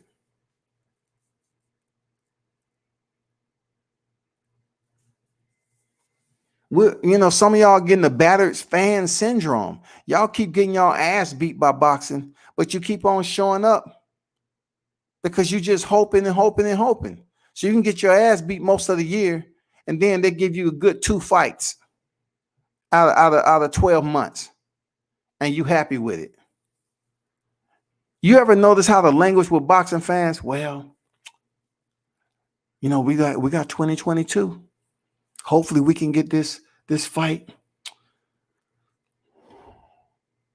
I'm hoping and wishing, man. There's people out there still praying right now that something happened that Wilder can't step in the ring with Fury. Real talk. That's how much they despise the man. Boxing is a sport born like a dice game, as Stormy B said. Boxing is a sport born like a dice game. It is a gamble.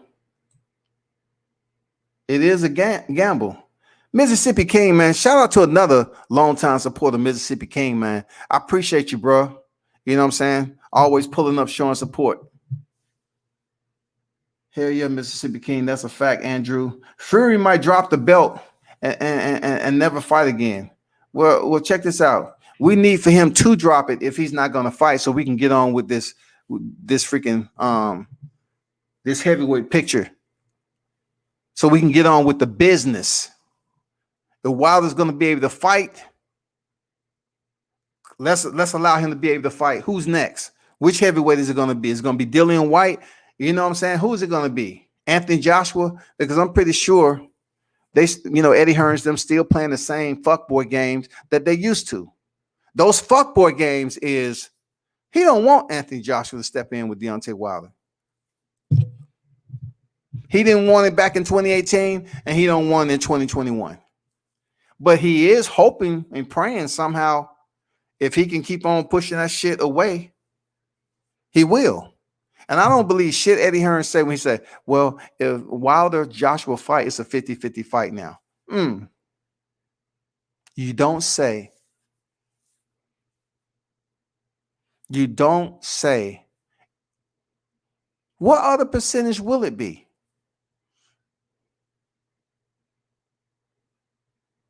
What is y'all plan?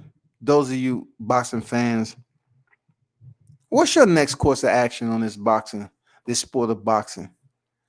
After being let down so many times in recent months. Just think about this. We got Josh Taylor and Jose Ramirez. The fight went off. Josh Taylor became undisputed. Nobody's even talking about it no more. And then look, check this out. We're about to get another undisputed title bout with Jamel Charlo and Brian Castano, right? No one's really talking about that fight, but it's about to go down. It's going to be for the undisputed, and it's a very solid matchup. But we really don't see the promo. We don't really hear too much about it. I've been looking at the All Access. I like it. But none of them fights was bigger than Deontay Wilder, Tyson Fury. None of them. It was a point in time that the boxing fan was waiting on Canelo to stop and jump back in the square. Abner Yildirim dispersed his ass. He was just in there as a puppet. He went in there. Billy Joe Sanders stepped in there and got stopped. Now we're waiting on Caleb Plant. No one's really talking about anything. The one fight everybody was talking about was Wilder Fury. Teofimo has dropped through the cracks, trying to recover. Trying to find out how he's going to vacate this IBF title or he's going to fight the man Kambosos. If he doesn't fight Kambosos, it's going to tarnish what they was trying to build a little bit. It is, bro. Because Teofimo, you went around and you were saying, okay, I'm undisputed and all that. And I rock with Teo. When it comes down to this undisputed,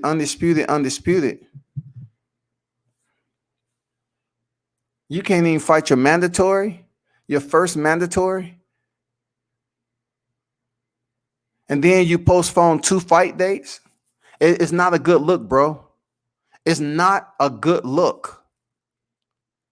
And then on top of that, we was hoping that potentially, you would keep your word and you would fight Devin Haney, because that is a fight that a lot of people want to see, especially now.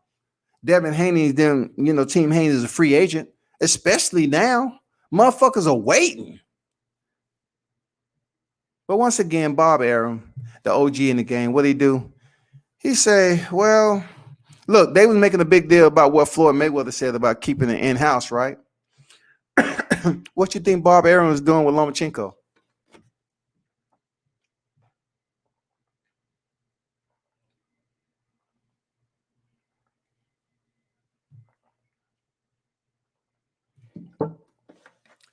What good is it to be a free agent if you're still not going to fight the man? When I say the man, it doesn't exclude the fact that Haney is champion. But what I mean by the man is the other man that has the belts. You're a free agent now.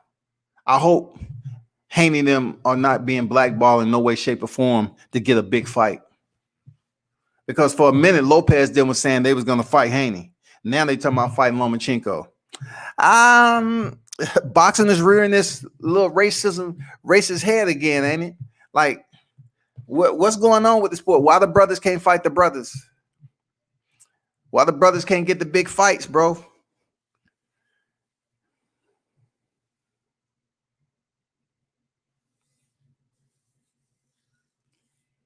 Just think of F.A. Jogba, who's supposed to have fought Frank Sanchez. He's Cuban though, so that'll happen, no doubt about it. But what's going on, man? Why can't we see more of these big time names like we do in mixed martial arts in the UFC?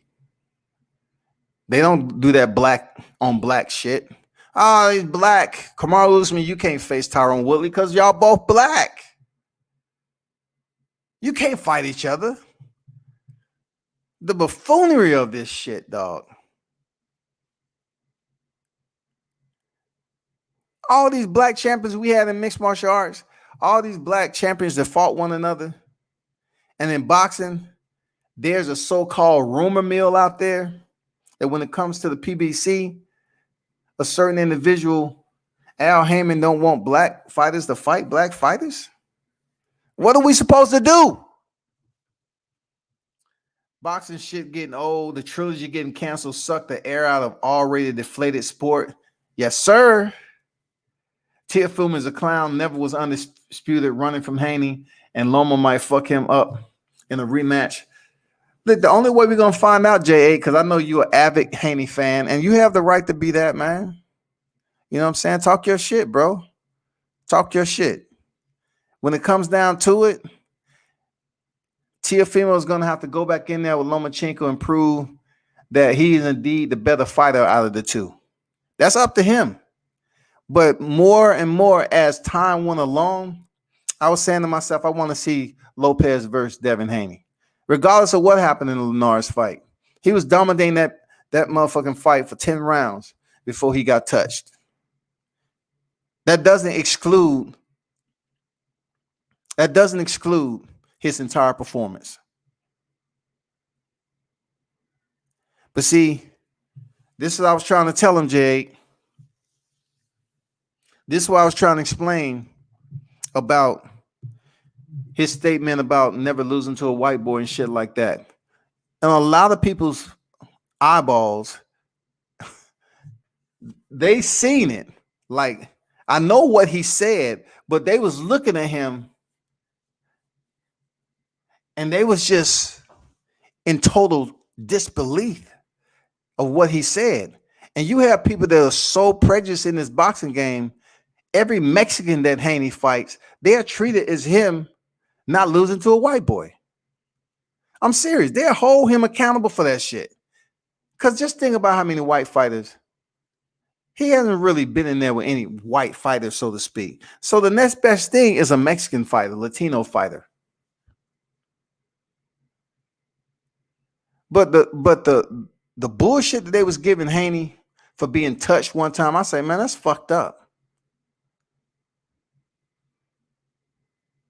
These niggas ain't showing no love. Like, you ain't trying to see boxing, nigga. You want reality TV. You want reality TV. You ain't motherfucking, you don't want to see boxing. He went in there and put on a clinic, a super clinic on Linares. And I've been one that was critical of Haney. And in certain cases, I am still critical. But I have to be honest and hold my integrity as I always do, that Haney put on a motherfucking clinic against Linares. And I really wanted to see Lopez step in there to settle this lightweight debate on who's the baddest man in the lightweight division. And all of a sudden, Bob Arum come out of this shit. Oh, we're going to try to make Lomachenko and Teofimo Lopez too. Why? Lomachenko has not even come close to getting a belt since losing them. The only other person with a legitimate belt in the lightweight division is Devin Haney. So why is he unable to get next up? That's a problem that I have with Tio. Like, come on, Tio, man. Come on, bro. Just get this fight on. Get it popping, man. Just like Juan Estrada and Chocolatito. They're gonna fight. Man, boxing is so full of shit, man. And then you say, look, people hear me say boxing full of shit, and they act like I'm talking about a relative of theirs. Nigga, if it's a relative, it's a step cousin, goddammit. Don't come to me acting like I'm speaking of a family member. Boxing is full of shit.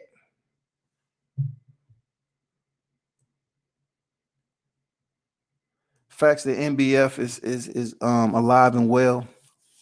I just don't get it, bro. It don't matter how many times you exhale on this sport. And you just have to take it all in, like, okay, all right. Whoo, shit. Man. I'm not used to this type of abuse.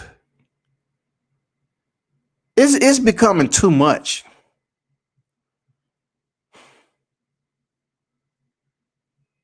I'm looking forward to the damn Jermell Charlo and Castano fight. I am, man. I'm looking forward to it. But I think a lot of people still have a hangover about this Fury Wilder letdown. It's a hangover that's just going to be lingering for a long time now. It's so fucked up in many ways, man. It's not like you went to the bar and you drunk too much. Nah, it's the fact that you was just going about life and you was ready. You was amped up. Your shit is good. You know, you prepared and everything for this fight.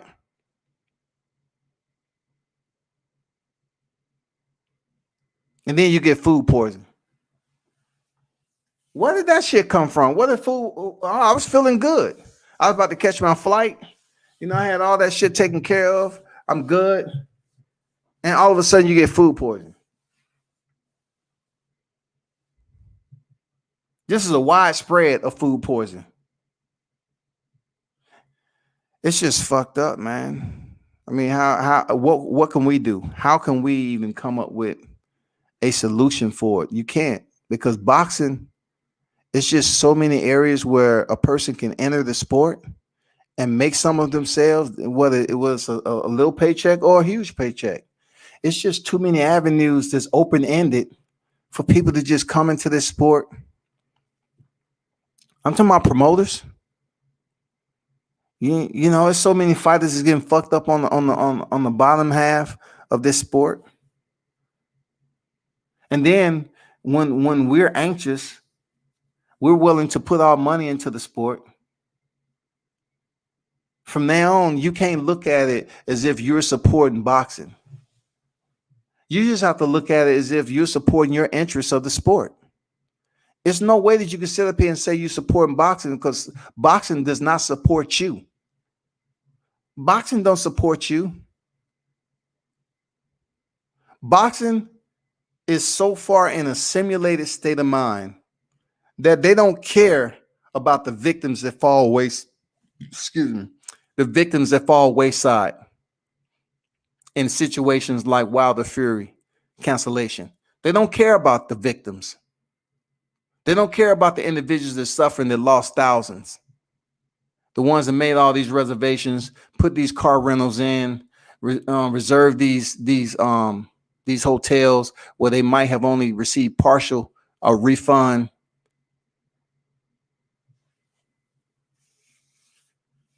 They don't care, y'all.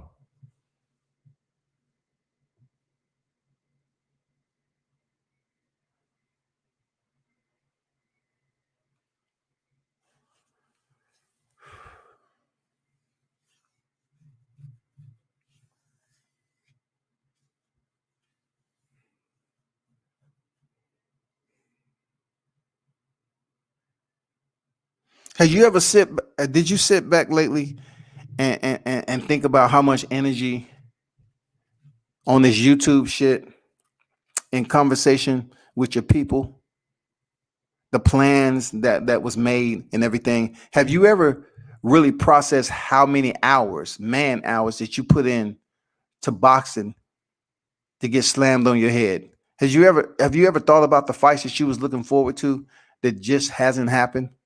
Do you get frustrated a lot when you hear boxers say, "Hey, I got big fight news, big fight news, big fight news"? So who you fighting? It's big fight news. Can't tell you. I can't tell you. Why is that, boxing? Why are y'all still having these fighters unable to let the news out? I mean, I'm pretty sure you have people in place that's been doing this shit for a while, matchmakers, promoters, and all that. They pretty much understand how that process works. Why is it always a secret for fight news? Just let us know who you fighting. Give these fighters permission to let the fans know so they can make proper arrangements. But you know what? It never happens because we're sitting up here waiting to the last minute. I'm sitting up here thinking Fury Wilder was going to be at Allegiant Stadium. Nope. It ended up being redirected over to the T-Mobile Center. Why? Why was the word out that it was going to be at Allegiant Stadium to begin with? Once again, you're playing with our emotions. You're playing with our motherfucking emotions, man.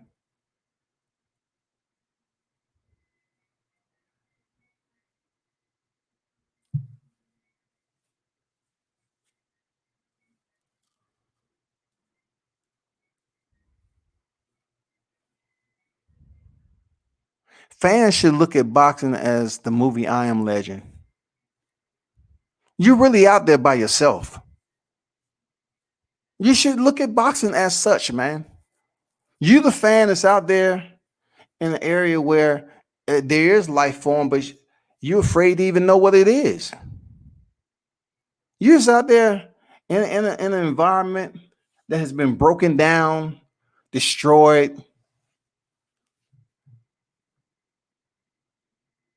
All life form has been removed due to constant poisoning, due to contamination of the mind.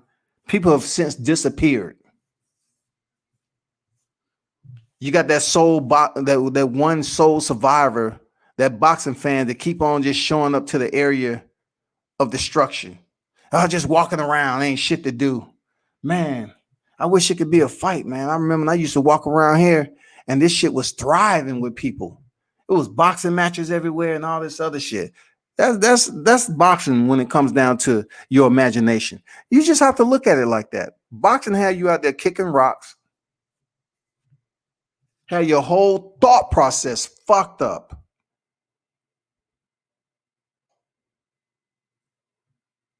And you have you have a lot of history to boxing where you can talk about on this social media shit. You can talk about the history of it, but to be honest, you have the temporaries out here. They just want to hear you talk about some more current shit that's going on. You have some of those individuals just want to, they're visual thinkers. So they want to talk about shit that they can relate to.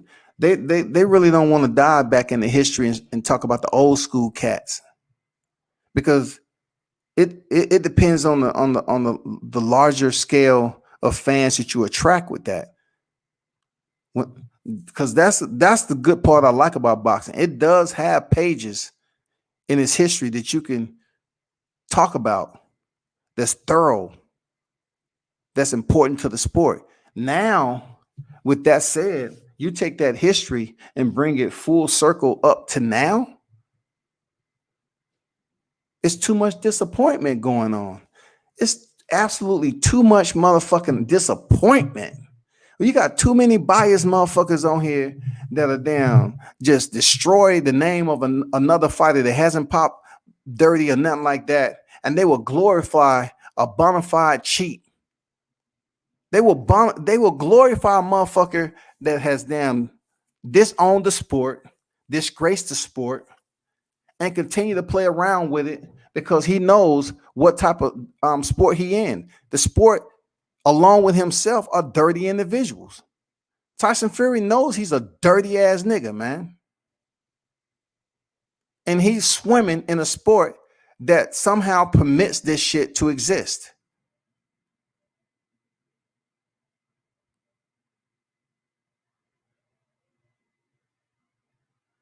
He don't give a fuck. He understands how dirty and grimy this shit is.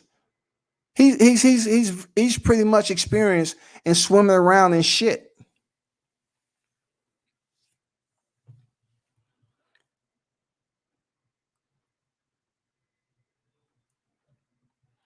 Coach said, new rule when it comes to boxing, anything you buy to go to a fight, use your credit card, not debit. Okay. And that's a damn good point, man. Because when that shit come out your motherfucking account, damn. I will have to say I learned with that. I learned with that shit. But lucky for me, something that wasn't refundable, they gave me my refund. Don't ask me how it happened.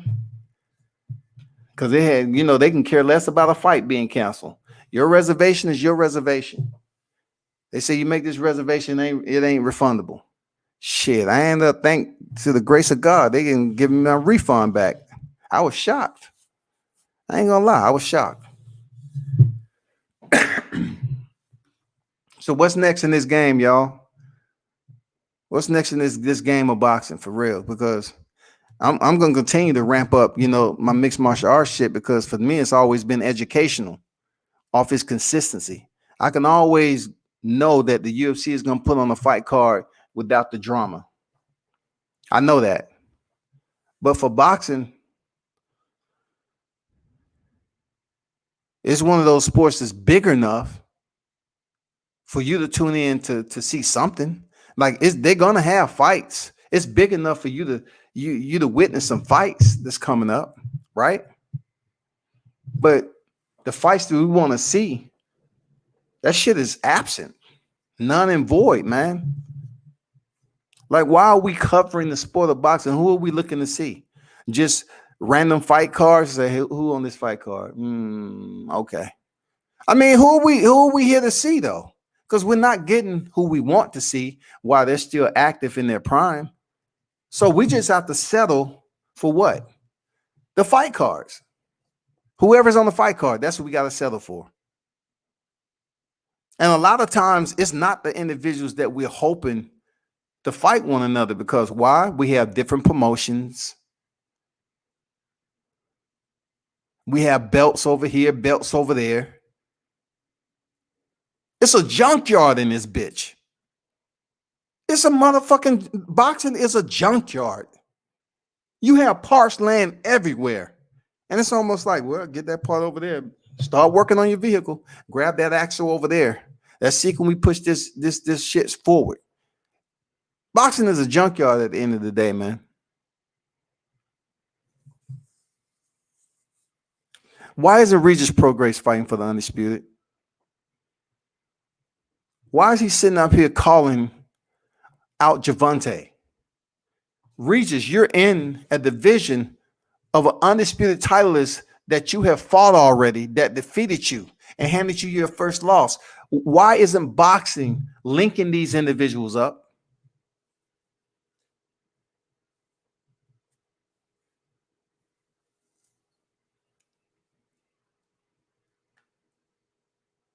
Somebody tell me that. I mean, I'm just curious, man. You know, I can ask questions about it all day. Like we said earlier, we just deflated. I heard some people talking about mixed martial arts, and they was forced to watch Conor McGregor and Dustin Poirier. And I know it was one of those decompressing moments because they would rather look at some boxing of some names like the Jojo Diaz fighting Javier Fortuna. That wasn't a bad fight. That wasn't a bad fight for real. But my boy Zerto, it was good to see him back in the ring, get that win again. A lot of people sleeping on Zerto, but he has over 40 wins, man. He's undefeated. He picked up the win, but unless you fucking with Zerto, you don't know who he is. And then a sleeper happened. A sleeper, a Pochi and Gladden. That was a sleeper. I don't know how many times I watched that fight. That was a sleeper right there. But people wasn't expecting that shit to play out the way it did. Shout out to Gladden for going in there getting that victory. You know, people wasn't expecting the fight to play out the way it did, but it did. But I'm saying boxing has been around long enough to the point where we should know that we have a heavy hitter on the horizon. The reason why we don't know most of the time is because they don't put the effort into promoting fights like this. It's too many of them. It's just too many fight cards everywhere for a promotion to put money into it so we can know the shit is going on. We have to like scrounge around from different outlets trying to find out what this fight card is, looking on BoxRec. Yeah, this shit is just amazing. That shit is amazing, dog. Shit is motherfucking amazing, y'all. The UFC is like boxing with Don King Promotions. Fans get all the big fights, but fighters complain about the money. Now, one thing I really never put too much emphasis in is the money aspect of it, because you know that has a lot to do with the fighter. Nothing I can do as media. I can't do shit about the money, so I don't even talk about it for conversation a lot of the times. Only time I really talked about money recently is when T.O. negotiated his shit with Lomachenko, and then Trilogy participated in the purse bid between him and Kambosos. You know what I'm saying? And that really hasn't did anything for Teofimo because he can't step in the ring. And once again, here we go. As long as boxing's been around, why should money be an issue? Who is making all the money in boxing? As long as this sport has been thriving, eating, why are we still having fighters that's not being able to provide for their families? Everybody can't be Floyd Mayweather. I can tell you that. When Floyd Mayweather was coming over there to Al Heyman, Floyd Mayweather was like 14-0, man, and you know, he was only making 7,000 something a fight, man. So Floyd and somebody on his team, his father, you know, I'm not sure who had to sit down, but Floyd took it upon himself and said, you know what, I'm tired of motherfucking scrounging for crumbs, fighting for crumbs in this bitch. And the whole process played out where he talked to an OG, and you know, they didn't know who Floyd was. And Floyd ended up telling them, you know, he said, what make you any different? You know, you can get beat or something to the conversation. You can get beat and I can lose my investment. He said, ain't nobody ever beat me. I ain't losing to nobody. And that one sentence Floyd made to that individual basically was enough for him to say, hey, let's give this guy a chance, and let's take care of his debt. and watch him move forward. You know what I'm saying? Because he seems serious. He seems serious.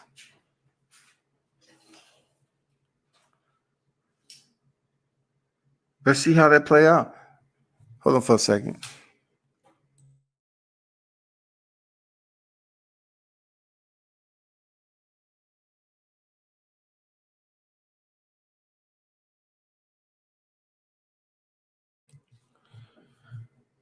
But Floyd was able to start making his worth, man.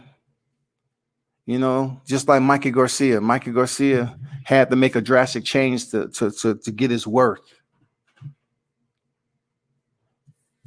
The one fighter who seems to be comfortable with making the amount of money and the commas that he's accustomed to, Terrence Crawford. I mean, it was so much talk about what Bob Arum said about Terrence Crawford and losing money. But for what I'm hearing, he might re-sign with Bob Arum. See, that's why I don't get in the money aspect, because you never know what a fighter's thinking. After all that's been said about him, why would he re-sign with Top Rank? He may find it that that's the place that he can still make that money. Boxing, a sport you got to settle for. That's a lot that you selling for real. You selling for a lot of shit.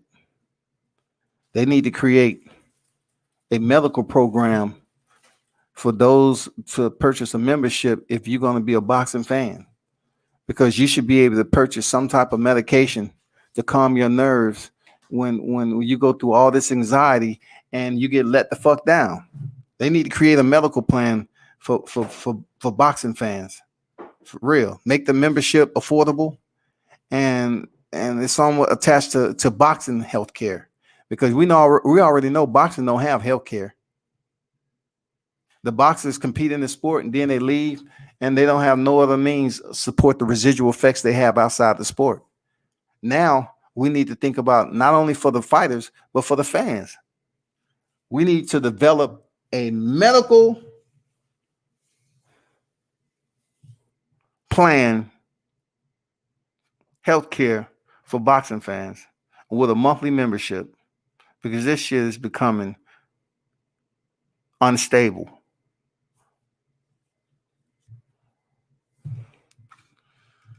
It's becoming motherfucking unstable, dog. I don't know if y'all heard about Chris Eubanks' son. His son drowned. You know, blessings go out to Chris Eubanks Sr., Jr., you know, his son. He was, you know, he tried to get into boxing, really wasn't. I mean, you know what I'm saying? But yeah, he lost his life, drowned. He drowned. So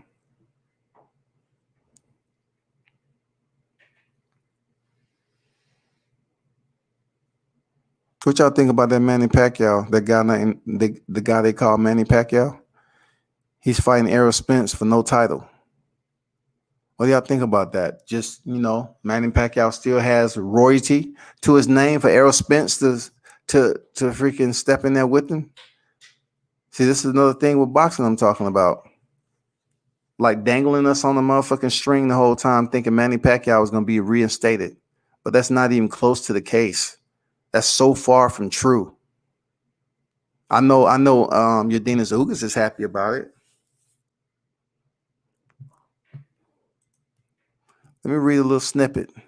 A-Division World Champion Manny Pacquiao works out with Hall of Fame trainer Freddie Roach for his upcoming mega fight with WBC IBF welterweight champion Errol Spence, which is scheduled to take place August 21st at the T-Mobile Arena in Las Vegas.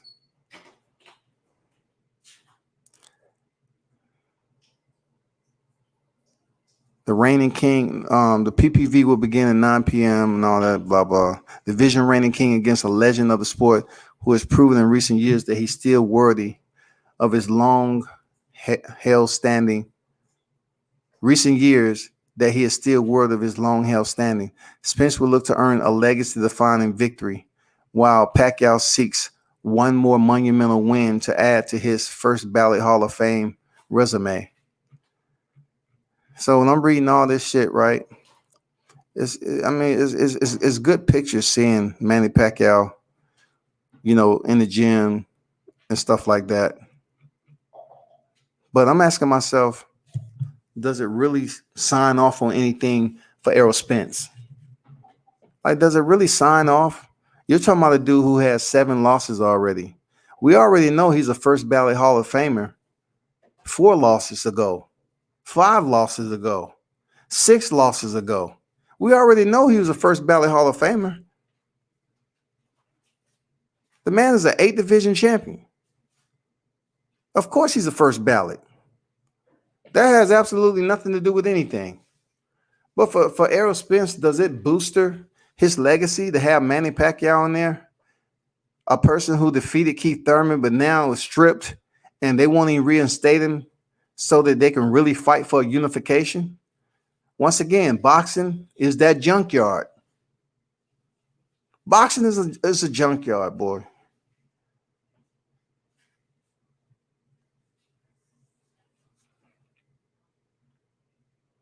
It's almost like Errol Spence is wasting his time now.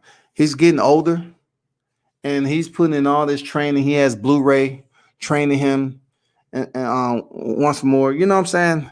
Now, the condition is not going to be a factor, but you have someone like Blu-ray who is known to be thorough in his strength and conditioning.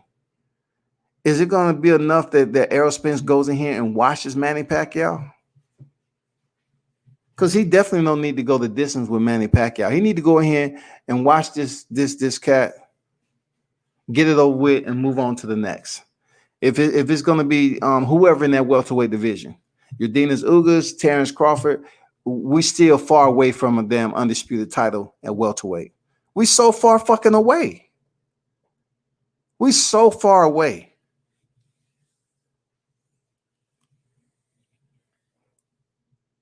I'm just like, why can't Terrence Crawford fight Yordenis Ugas? And then, the winner of Pacquiao Spence, they get the winner of Ugas Crawford. It will be that much closer to an undisputed title. Oh man, what do I know?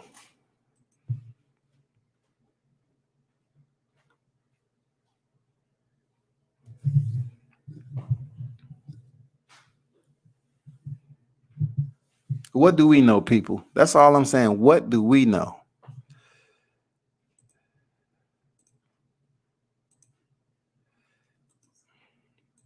Man, if y'all have anything to say, y'all want to jump on the chat, just go ahead, man. Go ahead, jump on the chat, man. Let me hear what you got to say about the topics. I give 5 minutes. I give a 5-minute window, and then I'm gonna go on about my business. But this is just this junkyard right here. I don't know, man. I've lost my frustration for Errol Spence, Terrence Crawford a long time ago. You know what I'm saying? Michael Johnson, boxing talking more in the building. What is good with you, bro? Oh man, not much, man. Over here working on these coils and stuff. That little coil job right here. You know what I'm saying? Got a little old school, man. I'm about to work on with the pops later. You know what I'm saying? Okay, so how long you been working on the that old school, man? Shoot, well, it's his, man. He did some rods the other day. We about to just put the rest of the stuff back together, though. Okay, that's what's up. Yeah. Get some black people up there to keep classics and work on classics for y'all that don't know. Oh yeah, you know what I'm saying? It's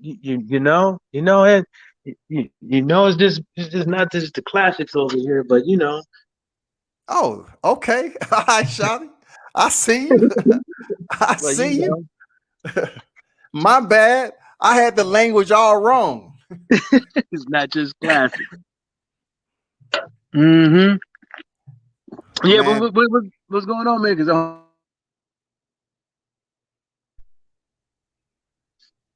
you went out, man. I can't hear you. Can you hear me? Yeah. Yeah, because the whole time I was working on this, I was listening to you. Oh, okay, that's what's up, man. I'm just talking Being that I had to hop back on here, I'm feeling much better than I was a week ago and everything. But man, I just was talking about the decompression that happened with this dang Deontay Wilder Tyson Fury bullshit. It just gets you frustrated that you want to cuss out the sport, but why? Because the sport is not one. The sport is a huge landscape of bullshit. So you can't really say fuck boxing because it's too many areas of boxing for you to try to point accountability for. You can't hold boxing accountable for anything because it's a lack of control to it. There's no control of the sport, man. Yeah, because it's too many individuals. It's like everybody, got their own thing going on and got their own process, and a lot of these processes is not conducive to bringing fans into the sport. And when we see Tyson Fury, it's kind of like we all, we talked about it and stuff like that, but we didn't think it was going to happen. We didn't think that he'd slip on a banana peel like he did with Klitschko. We figured the fight was going to happen, but we always had in the back of our head like this guy's untrustworthy, and people know it, and people are still out here talking about Deontay Wilder and this level of excuses, but when you have a guy out here that took a lot of money out of the Saudi Arabia deal by way of lying to them, and then just took a lot of money out of people's mouths, from people working at the venue to these fighters to the people working behind the scenes to the trainers. No, you just took a lot of money out of everybody's mouth. Like, everybody that night was going to get paid millions of dollars. Some of those guys is probably going to get 30, 40, you know what I'm saying, 100,000, maybe even 5. But you just took a payday out of their mouth. Because I don't hear anybody talking about salvaging that night. I don't hear anybody talking about Deontay Wilder fighting this a last minute replacement. And people got to realize that, Canelo, he fought Yildirim, right? With COVID, it only had 1 month of training. You got Tyson Fury talking about he could whoop this person, whoop that person, and he whooped them so easily. He had way more than a month of training. You know what I'm saying? There's nothing saying if you feel fine and you can't train, but you got to be limited who's around you and stuff like that. But you could be doing something, and you just gonna sit up over here and just bounce out after all that loud talk you did with Deontay Wilder. I mean, and then nobody even knows you have it in the first place. Because everybody that's in your camp and been around you, either they got it or they ain't been tested, or they got it and don't care, but they around a whole bunch of people in swimming pools, at fights, But I think Tay and all them right. I mean, if I was them, I would have been hired a private investigator to follow this dude, because ain't nothing right. The same dude that Bill Cosby had as a private investigator is the same one I would have hired to make sure that this dude ain't trying to finagle his way up out of something, because that's what it appears like. Especially if they saying he left the country with COVID. How can you do that? Where can you do that? Especially go back to Britain. Where? Who cleared that too? Who cleared that shit? You can't just. It don't matter if you're a private. If you're on a private jet or not. You still have to have your packs right. You still got to have your flight itinerary right. Your flight plan right. Everybody still got to follow the COVID guidelines. Everybody still got to follow the flight guidelines and all that stuff with safety, because it's safety. You ain't flying to no damn UK with no damn COVID. So if he did fly over there, that opens up a whole nother can of worms. I'm like, how in the hell that Bob Aaron's gonna come out with some shit that the teams have been fully vaccinated? We're talking about the magnitude of this fight, man. This fight is epic. And then it comes down to finger pointing on COVID. You know what I'm saying? How in the fuck Tyson Fury did not take the second shot? I don't believe anything that's coming out of the Tyson Fury camp, because if you really want to step in this ring, you want to make sure that your team was protected and you first and foremost, because you stepping through the ropes, you protected. But he wasn't trying to be protected because he was trying to run, period. He was trying to run away from it, dog. And that's what he did. Well, World Combat Sports, it goes back to when you was in the service. There's an old saying, trust but verify. And Bob Arum, once again, did it again with Tyson Fury. He trusted him, but he didn't verify. And now all of a sudden, this Delta strand of all strands ran through their camp. Yeah, of all strands, they just started talking about, dog. They just really start emphasizing the Delta strand. And you know, that's another thing too. It's like, you know, see, Bob Arum, you know, he'd throw you under the bus. And I think that's what he did. He ain't had no choice. You know, like you said, he irresponsible.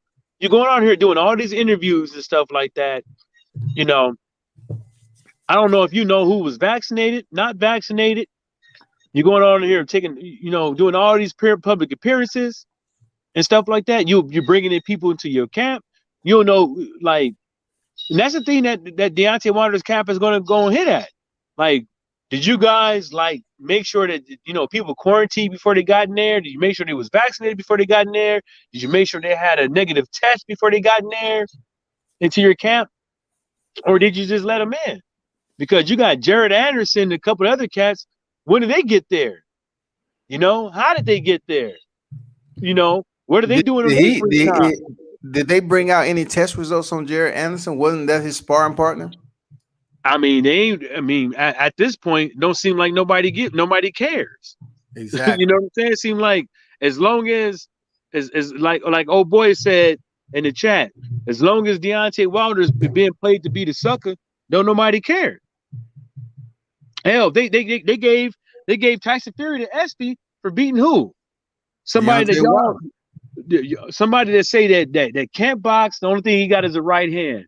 Clarissa Shields, Amanda Serrano, they did boxing this year, and they did within that year time, they did boxing and MMA.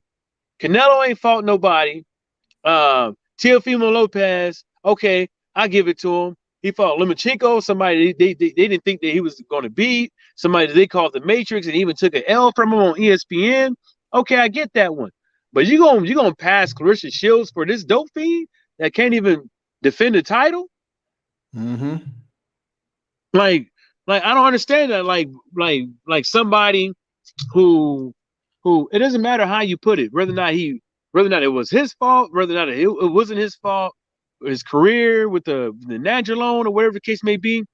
You literally have somebody that's been holding the boxing up, holding the heavyweight boxing up on multiple three occasions. On 3 occasions, he has held it up. And Deontay Wilder and his so-called excuses that people want to call them, they don't affect nobody. They don't affect these boxing fans. They haven't affected fights. None of that stuff. The only person that's been affecting boxing is Tyson Fury. And once again, he is it. You're not going to get no Undisputed this year because of Tyson Fury. Undisputed could have been found out already, but Tyson Fury tried to run.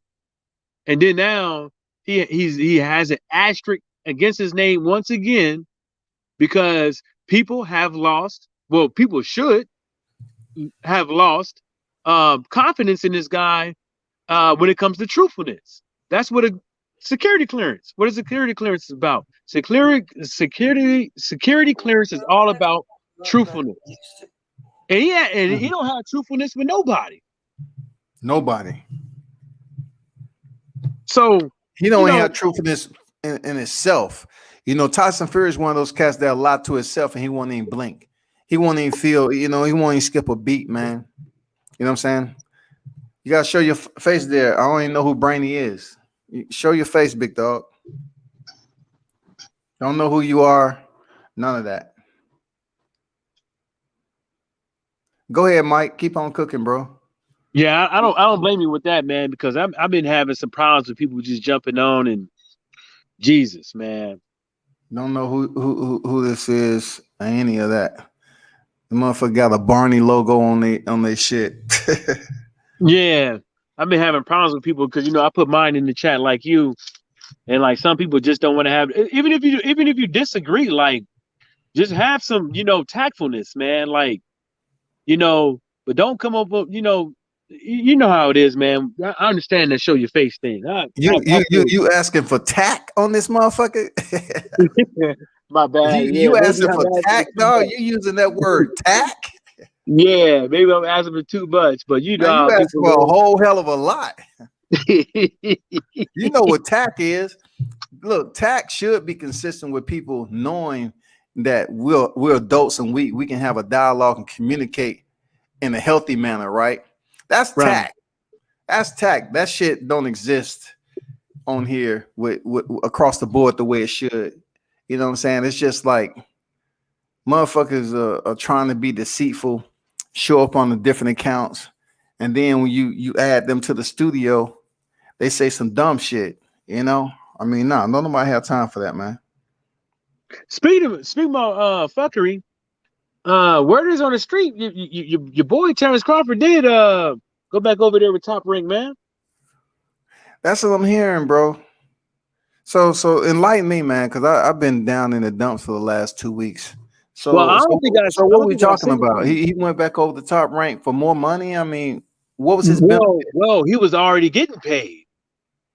Yeah, he was already getting paid, but when you re-sign, isn't the re-signing a benefit for the fighter? Correct, the Mundo. He was already getting paid because his when that whole lawsuit popped off with him, when he was signed to Top Rank, his last fight was for $1 million. And then he read up with Top Rank. Of course, we ain't gonna see that because ain't no lawsuits and stuff like that. But right, I'm being real. He getting probably like $4 or $5 million a fight, and he's comfortable with that, And I don't know what they're thinking, but if you've seen what Tyson and Fury did, if you see what Tank Davis did, I mean, it's not that big, but it's something, right? If you just start looking at the numbers of pay-per-views and stuff like that, and you look at how many people is looking for this fight, man, it's like that's way more than 5-6 million in each person's pocket, and I don't understand why these two guys just can't agree on something. I don't care what it is, just agree on something to get up in there. Both of you, it's gonna be a highest payday they both get. You know what I'm saying? And I think maybe it is Bob Arum, because he keeps saying like it's not that big of a fight and stuff like that. But for you to re-up with the guy, if you really wanted to fight, man, you could have just said, "Hey, PBC, man, what's happening? I re-up with y'all, but y'all give me this fight after this Pacquiao fight. What's happening?" But I don't think that's what. Well, it could have that. He could have done that, but I don't know because he ain't said nothing. Nobody said nothing about it. But just because I ain't heard nothing, don't mean it don't exist. But I don't think that's a really good. I don't think that's a good look, man. Just for that much when if you beat Earl, you know what I'm saying. Hey, man, you could get that on your own. Pete said, for all of this, they should have kept Ugas versus Errol. Why do you believe that shit fell apart? Like the word came out as if Manny Pacquiao was going to be reinstated, and now that has all since dissolved, vanished. So how does the whole scheme of things work out for Errol Spence, who kept on saying he was going to try to unify the welterweight division? What the fuck is going? Why won't they reinstate Manny Pacquiao? What is the scheme of things right now, man? According to Ugas, Ugas had the rights. According to Ugas on Twitter, Ugas said he had the rights, and people should respect that. And that he had the rights to what, bro? Like what rights? I guess wherever they draw the paperwork up and whatever he signed for, he has the right to that strap. Okay, he has the rights to the strap, but he received the strap because Manny Pacquiao was placed in recess. So his rights, of course, he has partial, but I'm just trying to see like when did he become full ownership? And if he was presented with full ownership, why in the fuck is Manny Pacquiao in recess then? The language is all fucked up. On Ugar's part, I'm not mad at him, because he ain't never, you know, he been pretty much a stand up guy, but I think really, what it is, it could be they just don't want to give Earl, too much clout, or it could be that, because I figured, like, if you champion in recess, like, somebody got to fight somebody. You know what I'm saying? In order for them to get that belt back, and maybe that should have been Ugas and Pacquiao, or Ugas and Earl. You know what I'm saying? And you can't just have a champion in recess, right? And nobody fights. If they made him champion in recess, he I think you own to something. I don't think you should just be able to come back and just have your status, because I think you should come back and have to fight somebody, because look how long Pacquiao been out the ring. I mean, granted, they don't do that for everybody else. I just let's look at Devin Haney's situation, for instance. He had a legitimate reason to be in recess because he had a shoulder injury. You know what I'm saying? So when he came back onto the scene, they reinstated him to the WBC because he was cleared by the doctors, and so they reinstated him. But for this deal with Manny Pacquiao, we absolutely don't understand why he was in recess to begin with, outside of just being on a hiatus and not fighting, injured, and not fighting. Yeah. I mean, Devin Haney, I think they needed to change that stuff, because they allow other people to be hurt and still hold that belt. I think they should have waited for the medical documentation to see how long he was going to be out before they did that to him, because there was a lot on the line, for not only for his career to be at a young age. There was a lot on the line right there, and there was momentum on his part. You know what I'm saying? And and when they put him in champion in recess, they took a lot of steam out of him. You know what I'm saying? And then making this other guy the franchise, that also didn't help his career. Even though he's young and stuff like that, but I think that they should have. I think what they should have did was they should have forced Manny Pacquiao to fight somebody a long time ago, and then put him in, and then took the belt from him. Instead of making him a champion in recess. You got a year to defend it, right? Usually, you got a year to defend it, or 6 months to defend it, or whatever. And he didn't meet that criteria. I believe he didn't meet the criteria. I think they should have stripped him, or give him an ultimatum. And like, that's what I was getting at. They should have stripped him. Like, you fight Ugas a long time ago. I mean, granted, Earl had the car accident and all that stuff, but Ugas and Pat could have fought between that time, or somebody else. But I just don't. They do whatever they want to do, and it's a get along. It's a gang of people, that's been in boxing for a very long time. They don't want to get rid of. They got they commentators. They got their refs. They got their judges that they like. They don't like to bring in new people. You know what I'm saying? And they like keeping the way it is, because they know they're going to get the right results out of them. And I think that's the reason why they do these things. They think they're going to get the right results out of them.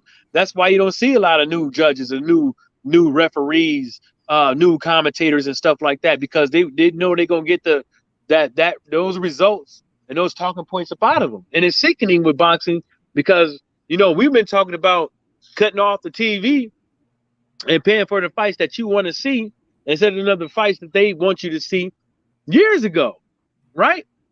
And we and it's worse off than it is now, because granted, Earl was getting legacy fight and stuff like that with Manny Pacquiao, but he's 40-something years old. Like, I got faith in Manny Pacquiao, but I still got to be real about it. He's 40-something years old.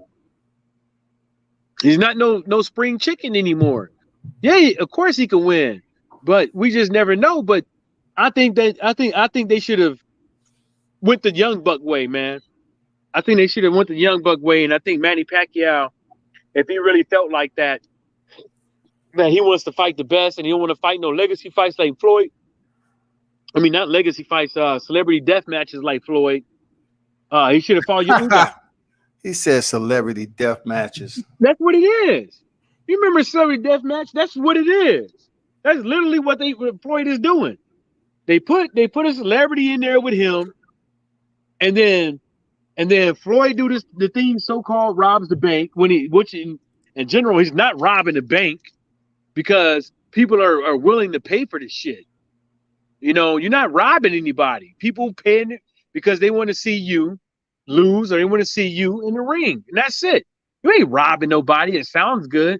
You can clout chase on that shit all you want, but it ain't robbing. Robbing would be what the WBC has been doing with real champions. That's robbing. Making somebody a franchise and running away from Charlo and Devin Haney. That's robbing. That's you robbing somebody from legacy. You robbing somebody from money. You robbing somebody from being great. You robbing the fans from seeing 50-50 fights. Or just in general, the fight they want to see. That's robbing.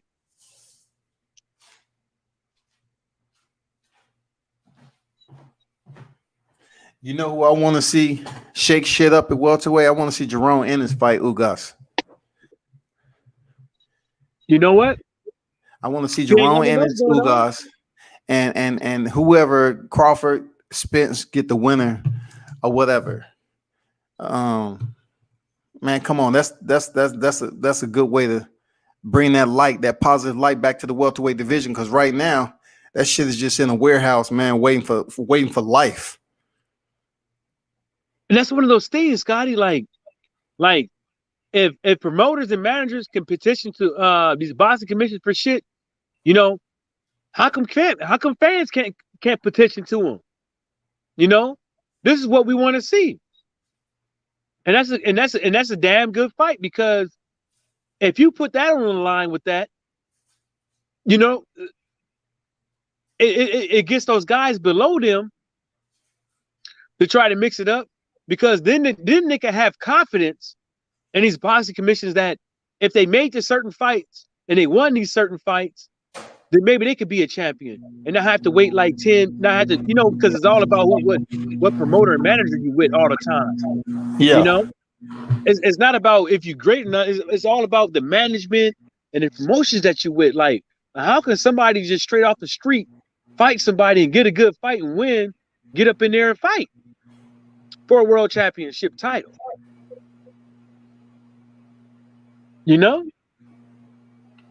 I just think now's a good time for Jerome Ennis to make his stamp. With one of the bigger names at the welterweight division, whether it be Ugas first, because I don't think he's getting no Crawford fight anytime soon. I definitely don't see him getting an Errol Spence fight anytime soon. So if they want to talk about a damn undisputed and bring that damn heat back to the welterweight division for interest, because motherfuckers ain't paying attention to the damn welterweight division no more. They're not doing it. But Jerome Ennis, his name brings that energy that we need. A fresh face to the division. Jerome Ennis brings that shit, man. Like, he's exciting to watch. So I'm curious to know who is Yordenis Ugas planning on fighting. That's a name. I mean, it'd be good for him to fight Jerome Ennis, though. And that was one of my gripes with the Wilder card. And it wasn't, it was a gripe, but it wasn't like, it was just something that I'm always concerned when it comes in the sport of boxing, because, people always want to hold their own fight cards, but you're not big enough, to hold your own fight card. Like, how come you can't allow Ugas to be a co-main event with you? How come, Clarissa Shields, somebody, Gary or, Devin or somebody like that, to get their name out there. You know what I'm saying? Because at the end of the day, a lot of these guys, they don't know who they are. They don't, and that's a better way to get your name out there. And I think Ugas and Ennis is one of those names. Like, they get on that undercard, do a co-main event, Even though they can say co-main event, non-officially, but on paper is not. You know what I'm saying? You could do it like that, but that's how you get the more asses in seats. It's not just the main event that's going to put people in seats. I hope people really realize that it's just not the main event. It's the whole fight card that's going to bring people. You know what I'm saying? Asses in seats and pay-per-views. And I think that would have been magnificent because a whole heavyweight card is excellent, but the heavyweight division ain't that great. King Mitch, salute to you, my brother. He said, you can't tell a stick-up kid what is and isn't a robbery. That is true. That is true when it comes to Floyd. You can't tell him what is and what isn't a robbery, man. Yeah. This mug up here fighting garbage and walking up out of there with millions just for sponsorship before he even answered the bell. Man, that's crazy. That is a robbery, though. I ain't gonna lie. I mean, he's not a robber or nothing like that. He's not a stick-up kid. He's just delusional. He's full of himself. You know what I'm saying? And every time we hear him talk, we all know he's full of himself. You know what I'm saying? he came in at a good time to where it was good for a black guy to fight a Mexican. He came at a good time to where that a lot of people was watching boxing and wanted to see a black guy lose against a Mexican. Wanted to see the top black guy lose against a Mexican or a white person. That's the era that he grew up in, and everything fell in his lap. He didn't have to do it. When he was with Golden Boy was setting his ass up to get beat by a good Mexican, and they couldn't do it. And Floyd ran through his whole fucking Golden Boy camp. Did he not? And Floyd even said the biggest fights that you will have, the big fights is always against a Mexican and a black person. He said it out of his own mouth, and it's true with Floyd. He didn't have to work for. He didn't have to work. You don't have to be a smart businessman if you was Floyd. All you had to do is just because all these commentators out there never gave him a chance, was always on his ass, was always critiquing him day in and day out. Like really, what people that's what they should do. And not just give people passes. They should question boxers and not give them passes, right? But now, you fast forward, there ain't that many boxers that don't get criticized and get passes, except if you Tyson Fury and Lomachenko. Usyk. Yeah, they get passes every single time. Floyd was in the ring getting pressed after the fight. He was getting pressed after the fight. He was getting pressed in the press conference. And the thing about it was they always would say he was an uppity ass nigga. Arrogant. That's why they really hated him. He was uppity. He knew he was good, he knew he was great, and people kept questioning. Oh, you're boring. Oh, you ain't knocking people out. Oh, you're going to the distance. You're waiting till you're taking the people to deep waters. Like, why are you doing that? Give us something. Show us, entertain us. You're not all that. Why you ain't fight him? Why you didn't fight him? You ain't doing that with Anthony Joshua and all these cats. You ain't doing it with Triple G. What Triple G been doing? Nothing. And that's another one that you forgot off the pass. That motherfucker right there get crazy passes. Yeah, I actually really did forgot because when is the last time he was in the ring? Mm-hmm. And he's still waiting. It's like he's still waiting on Canelo with the zone because what the zone said. Danny Jacobs and Triple G. They got the Danny Jacobs, didn't get the Triple G. Now they're trying to make the Caleb Plant fight, but now well after he becomes undisputed, he's going to fight somebody, and it ain't gonna be none of them Charlos. I'm telling y'all. It's going to be Triple G. At what weight, though? Because he said he wasn't coming back down there to 60 for Charlo. Yeah, well, he might come back down there to 60 for Triple G. Well, Triple G, I think he going to have to do something. He the one chasing. He the one waiting. He going to have to do something. But what is it going to take? One fight and just move up? and then get done in like Kovalev, you know, coming in there last minute, damn near last minute because he just fought. You know? I'd be shocked if Triple G chooses to leave the middleweight division. He's been acting like he's been under goddamn house arrest in that bitch. Yeah, I kind of would too, man, because that last minute stuff, man. If you don't do it now, if you don't move up now, man, I don't know what to tell you because that last minute stuff ain't been working out for nobody, man.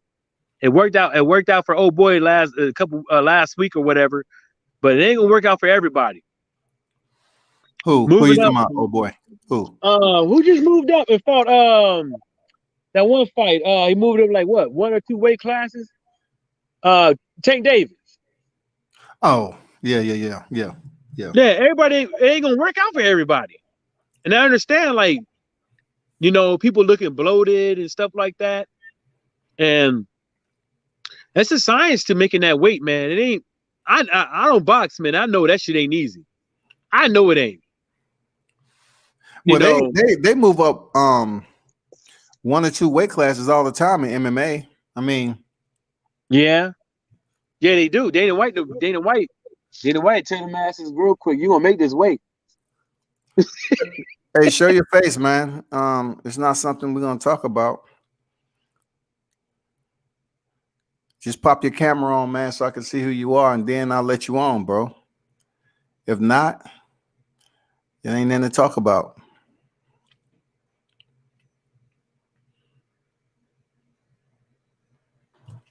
Yeah, but the Tank Davis, it'll be good if Tank Davis was actually thinking about what even close to coming to talks to fight for that undisputed at 140. And he say he don't mind going to the backyard, you know, going over there in his backyard either. I think they really want to because, you know, Floyd did it, Earl did it. I think that's something. That they want their fighters to do, but I think they just be having some bad timing with that shit. I don't think they mind going to the UK, you know, because they, you know, because their fighting abilities. You know what I'm saying? But I just think Tate Davis, man, should have done that a long time ago, man. Just like I say the same thing with Dillian White, Derek Chisora, and stuff like that, man. They should have came up over here and learned some shit, man, instead of, you know, waiting to the tail end of their career. Because I don't dislike them as fighters in the ring, but like some of that shit, man, Dillian White be doing outside the ring, man, just be some hellacious ass shit. Like, come on, bro. Did you see that? Oh, go ahead. No, go ahead, bro. Did you see that video BFTV put out on Dillian White? Oh my goodness, dog. That shit was an all-time classic ether of Dillian White. Yeah, because Dillian White. That shit? Did you see that shit? No, I didn't see it. What was it, today or yesterday? It was yesterday, man. He did a compilation video he put together. Ether. It was just a straight up ether of Dillian White, man. Oh my God.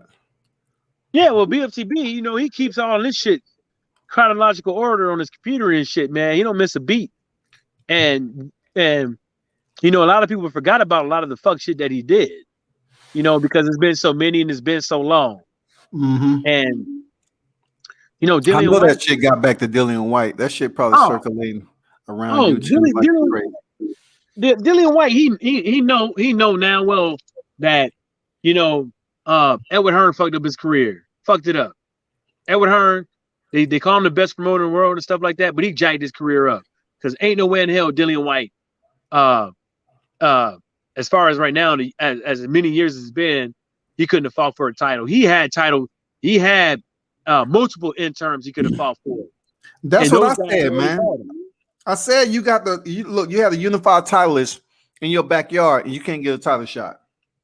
You can't get a title shot. You don't want to fight Pulev? Pulev already fought Anthony Joshua. Mm-hmm. You know what I'm saying? You could have fought Louis King Kong Ortiz. You could have fought Andy Ruiz. You could have fought somebody noteworthy up over here, up over there, to make Deontay Wilder fight you. But you don't want to do it. You wanted to do it to where you end up getting knocked out by a 40-year-old, and then talk about fighting another 40-year-old and Chris Arreola. Mm-hmm. Like, you can't make up these lies. Y'all can't make up these lies. Like, the dude's career has been built off of the backs of Edward Hearn can say whatever he want to say, and some people will believe it and run with it. You know what I'm saying? And that's what he's been doing, and it's been working out for him. But they're all lies. You can't fight Chris Arreola or Jermaine Franklin. I like Jermaine Franklin. No. I'm not dissing him. But you can't talk about those two guys trying to make your American debut. It's just not happening. So Dillian White can save the zone USA. Nobody's gonna watch that shit. Nobody's gonna watch that shit because they know it's gonna be on the zone. Nobody's gonna watch it. And if you want to save the zone USA, you put them in there with somebody that's worth a damn. And that's just straight up. Hell, you should have told Dillian White to get on the Deontay Wilder undercard. That's the reason. At least people know his name to where he can at least get out there and do a fight on his own eventually. That would have been a good time to set that shit up. You know what I'm saying? But they already had them dudes this training over there in the UK. You know, we had the F.A. Jogba. We had Jerry Anderson on the card. You know, so I look at it like, I don't know. Dillian White is a clown of all clowns when it comes to this shit. He is, man, because Eddie Hearn, you know, back then in 2018, Eddie Hearns was trying to push off Dillian White to face Deontay Wilder when Deontay Wilder was trying to fight Anthony Joshua. When Dillian White fought Anthony Joshua, it wasn't for the titles. So why has it been a difficult time for you to return and say, hey, Eddie Hearns, is there any way I can get this title shot right now? You know what I'm saying? I'm right here next door. I want the title shot with Joshua. Everybody else getting a shot.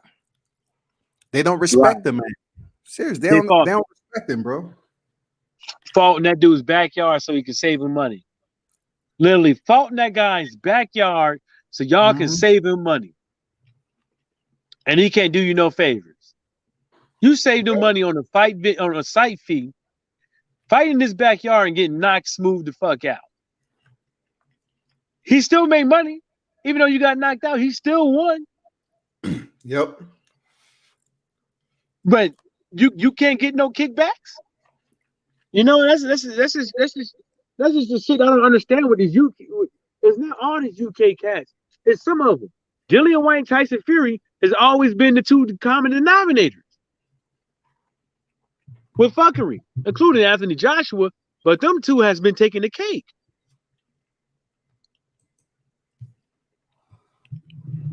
Let me read some of these comments right quick.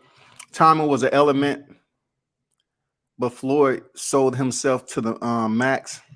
WWE Dancing with the Stars 24/7. Yeah, he did. You know, that's not even to be questioned right there. That he did. Floyd, in this time, you know, he was one of the premier babyface boxers that went over there to the WWE, and we all know what happened. He knocked out Big Show. You're right about that, Mitch. Real talk. You right about that. What y'all thoughts on Oscar reporting tank numbers at 90K? Hey, Oscar can report whatever he wants. I know I was there in the arena, and the people that packed in the arena, and then you compare that to the numbers outside of that. Those numbers outside are never going to be totally accurate because we don't know. You got in one case, you got people that bloviate the numbers. In the next case, you got people that's damn shooting them down. So what are the real numbers? What are the real fucking numbers when we think about it? You know, I don't believe shit Oscar De La Hoya is talking about especially after seeing him on Triller, as fucked up as he was. Ooh. that nigga was on bath salts and flocka. That nigga was on bath salts and flocka.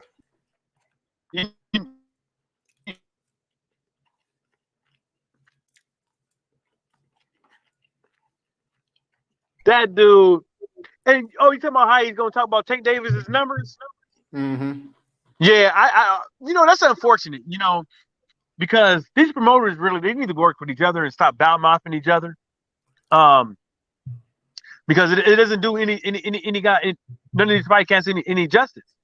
It's like you worried about what the numbers he's doing because they want to make a fight with your fighter, and you're trying to justify how it makes sense by telling the whole world that it didn't do nothing. You know what I'm saying? You should have been like, well, you know what? Our hair is doing good numbers. So maybe, we could get a Ryan Garcia and Tank Davis in the future.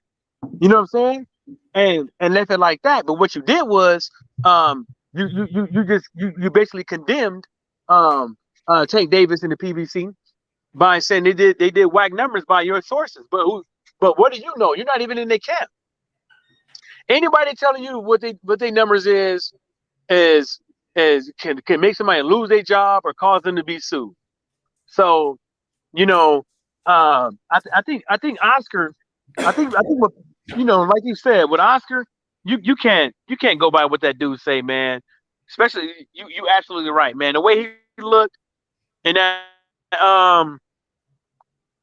in that Triller thing, man, high as hell like that with the eyeballs, with the mouth movement shit.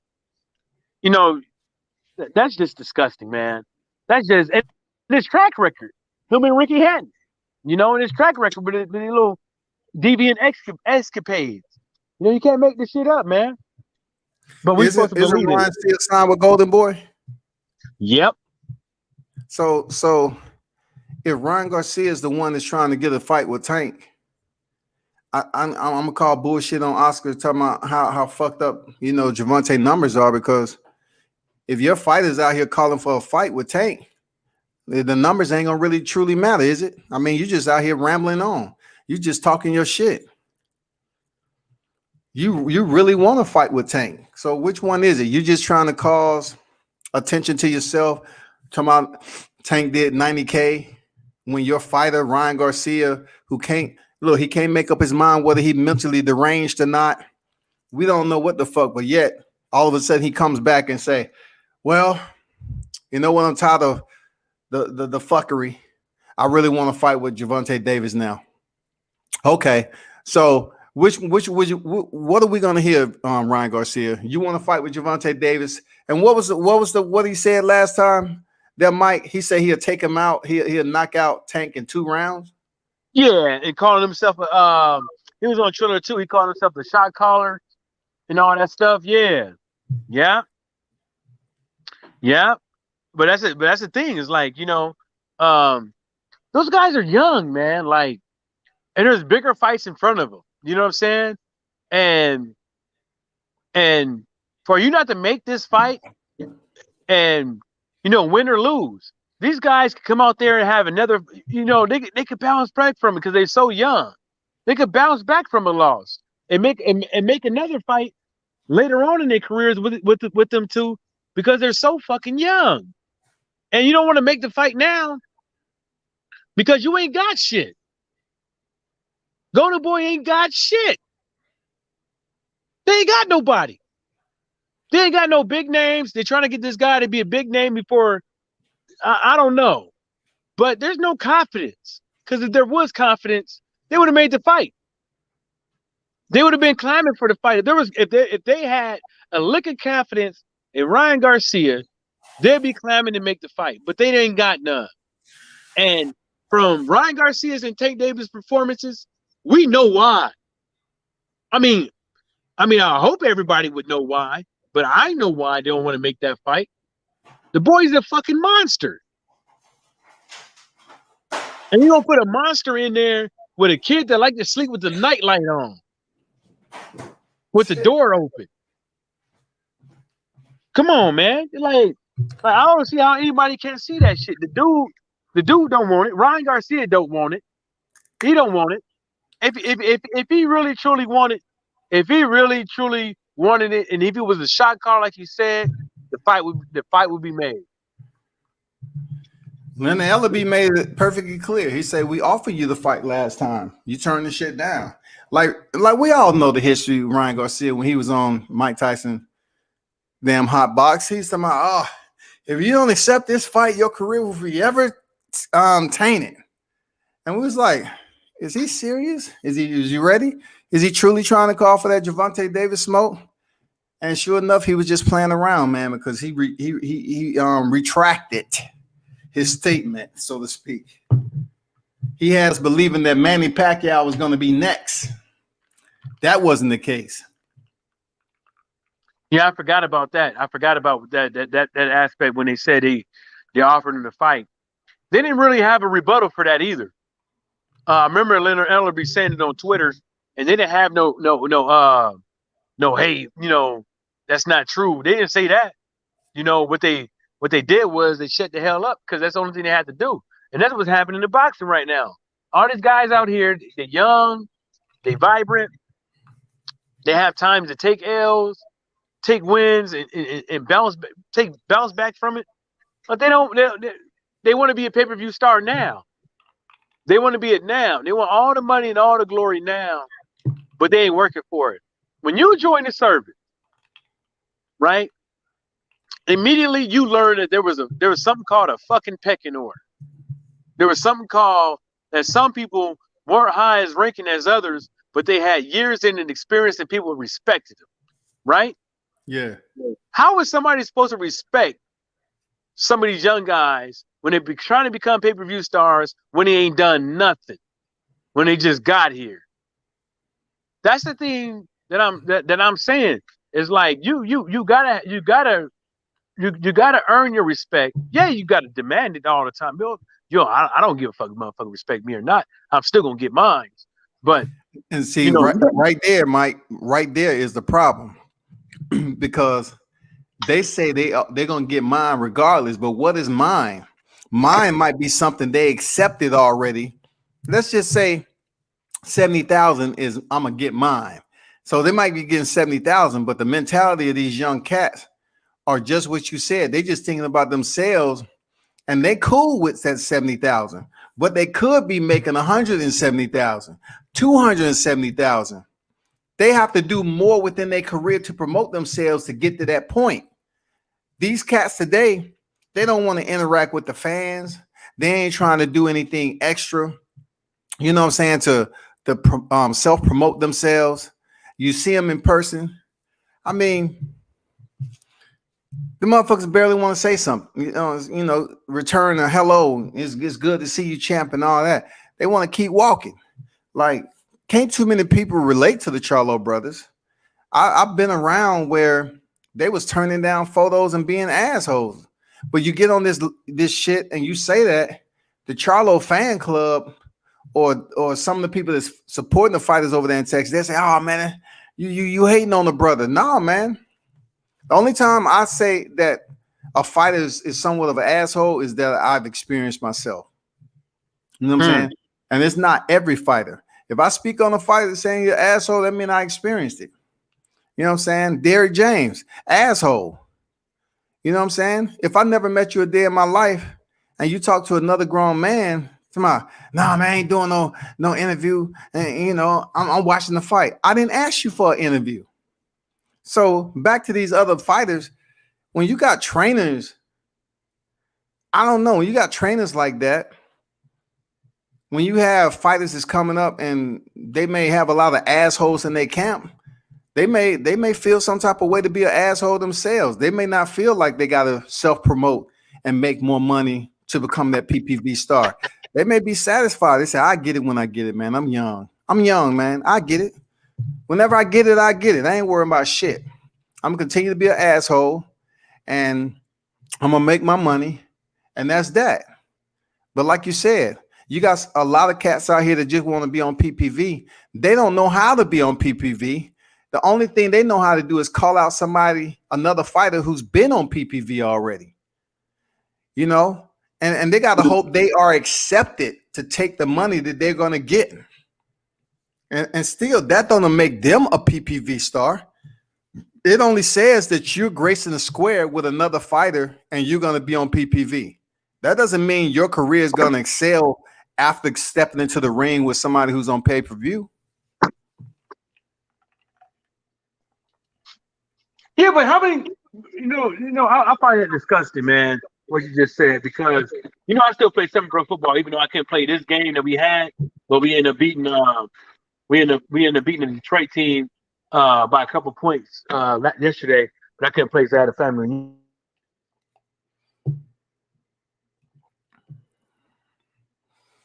You went out, man. Can you hear me? Yeah, I can hear you now. Yeah. Yeah. So I still play semi-pro football. Like it ain't nothing big at all, but we still got like people in our stands and stuff, right? And kids, Yeah. running around and stuff like that, right? It's like I tell my teammates, man, it's like don't be blowing them kids off, man. If they come and talk to you, man, talk to them. Don't be doing that stuff, man, because they come in here to see you, man. And it's like, just give them a Mhm. little bit of time, try to ease your way up out of there, but show them that you care, that Yeah. they're here. You know what I'm saying? And I find that fucking disgusting. Whether or not they think that you want to interview or not, you want to do an interview or not, but give Scotty some respect. Like, give these guys some respect. They spend their own damn money to come talk about boxers, give y'all a better life, get y'all introduced to new fans, and or even if they're just fans, like, who are you to tell somebody that no interviews, no autographs, or anything like that? We the ones. If it wasn't for us, there wouldn't be no you. Flat out. And I couldn't do it, man. I would feel real bad if I was to tell somebody, I tell them off because I think they want to interview or something like that. And some of these guys, I know they be having a lot going on in their life and stuff like that. But you know, um, as simple as like, hey man, I can't do it right now. Uh, Hit me back later or something like that. Like, I'm sorry to say it again, Scotty, but tactfulness. God damn. It goes a long ways. And I know there's a lot of disrespect, and Tyson Fury is like that. Tyson Fury is a disrespectful dude, and nobody cares. You see how the way he did Reggie Owens walked up on him in the mall, didn't cuss him out, didn't do nothing, asked him a few questions. As soon as he said, "Can I get an interview?" he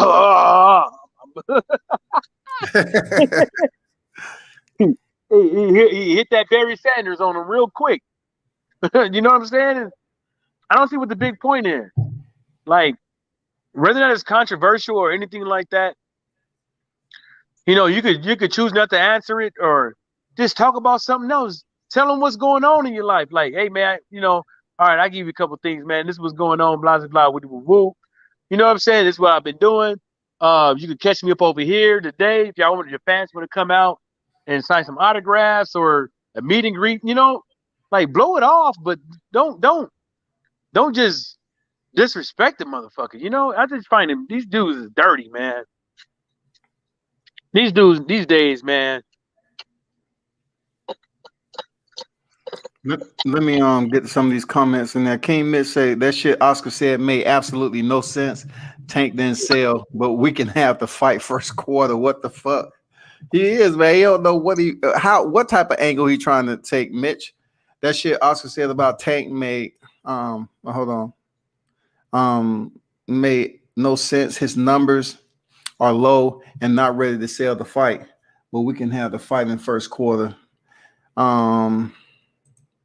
Fortuna was talking all that shit about Haney and gets beat by JoJo. Yeah, man. Yeah, JoJo solid though. I like JoJo. I Yeah, like JoJo. unfortunately, I picked Fortuna to win. Yeah, I thought Fortuna had enough to go in there and beat JoJo. You know what I'm saying? I just thought, but I knew JoJo was a very tough individual. I like his fight against Tevin Farmer. He showed his grit once again, even with that cut on his eye. So I was like, okay, it's a tough fight to grade. I thought Fortuna had enough dog in him to make that shit go in his favor, but I guess not. I don't know, man. Like it's not all the young cats this day and time. It's not. I can't group all these young cats and say they unapproachable because it hasn't been the case when I ran into them in public. But it is some dudes that act like they PPV stars already. You know what I'm saying? There's some guys that you would think they fought on everybody's undercard. There's a an all-time great right now, the way they treat you. I just don't, as much as I praise T.O., I thought had a special dynamic in bringing the fans' interest to him. You know, the backflip, performing in the ring. He is a good interview. Teofimo Lopez is a very good interview. I don't know how he is right now because, he started feeling himself. And after he won the belts and he didn't want to talk to certain people anymore. I said, okay. But when it comes down to other fighters trying to emulate Teofimo Lopez, that's hard to do because a lot of fighters don't want to give you a full sentence when they ask a question. They give you like 4 words and then they just stop talking. And it's one or two things. I've interviewed fighters where I was just too nervous to know what to say. And then there's other fighters who are stuck up and standoffish, and they don't want to give you that time of day. They don't want to give you that interest that you're looking for, being, motivated media that care enough to go out here and search for the interviews, So I've had my share of fighters. I mean, plenty of them that's done giving interviews right off the rip, very approachable, very solid dialogue, everything. And then, you have the ones that you see on TV sometime. Like I said, Chris Colbert, for instance. The first time I ever ran into Chris Colbert, man, pure asshole, dog. Real talk, pure asshole. That dude right there is one of them guys that think he's made it at the top. And he doesn't have to care about cats who are showing him attention, even though he hasn't, really earned all that interest yet. We still walk up to him and show him that respect, but he'll just walk away from you. Like you would throw a question out there after you introduce yourself, show that man mad respect, and Chris will act like you're not even standing there. He just walk away and won't acknowledge your presence, man. Like he doesn't have no user-friendly bone in his body. That's an arrogant dude right there. So I'm like, every time you step in the ring, I'm not rooting for you. You know what I'm saying? He was down here in Atlanta walking around the motherfucker like he owned it. I was like, for what, dude? Like, don't nobody know who you are. Take the color out your hair. Don't nobody down here in the A know who you are, bro. Period. We don't know who you are down here in the A. Forget on top of the shit he said about Deontay Wilder. No one really knows Chris Colbert, and it was good that he was able to get that type of exposure for Deontay Wilder bullshit. Calling somebody a sucker and all that other shit. But hey, I fucks with him. That's my guy. I fuck with him. Nobody don't want to hear that bullshit. Talking about you fucks with him, but yet you talking shit about him. Yeah, but I'm gonna say, give a shout out to Devin Haney for going out there, man, and feeding people. You know what I'm saying? Because that's always a good thing, man. Going out there and feeding people, whether or not they need it or not. He was out there. I don't know where he was, but it was on Twitter. He was out there giving out some meals, man. It's not the first time he done this, man. That's the thing. I used to do that when I was younger, man. But he ain't forgot to go out there and help people out, man. Because there's a lot of hungry people out there, man. I lived in homeless shelter for a little bit and stuff like that, and I've been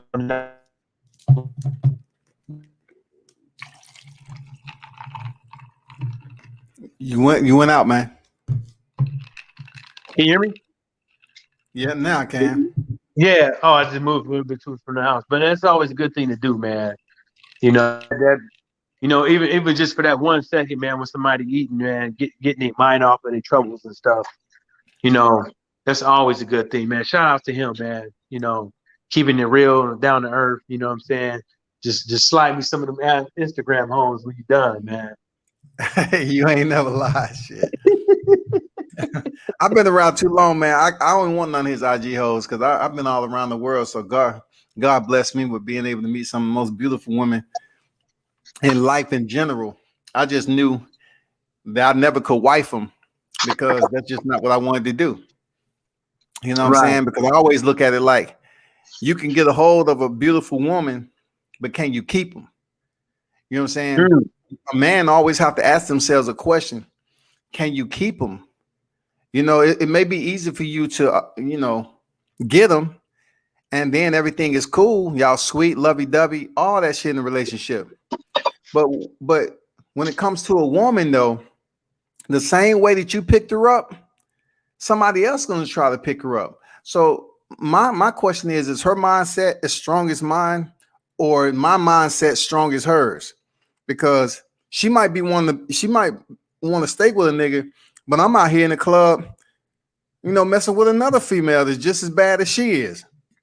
Or I might be into this chick. She gets to, Americanize or whatever, and she's weak-minded, and she feel that, oh man, this dude Mike, he plays semi-pro.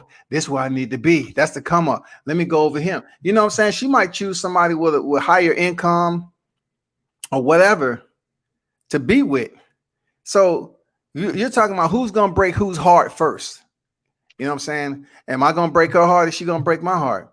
It's just all about you find a bad one. What's the criteria for keeping a bad one though?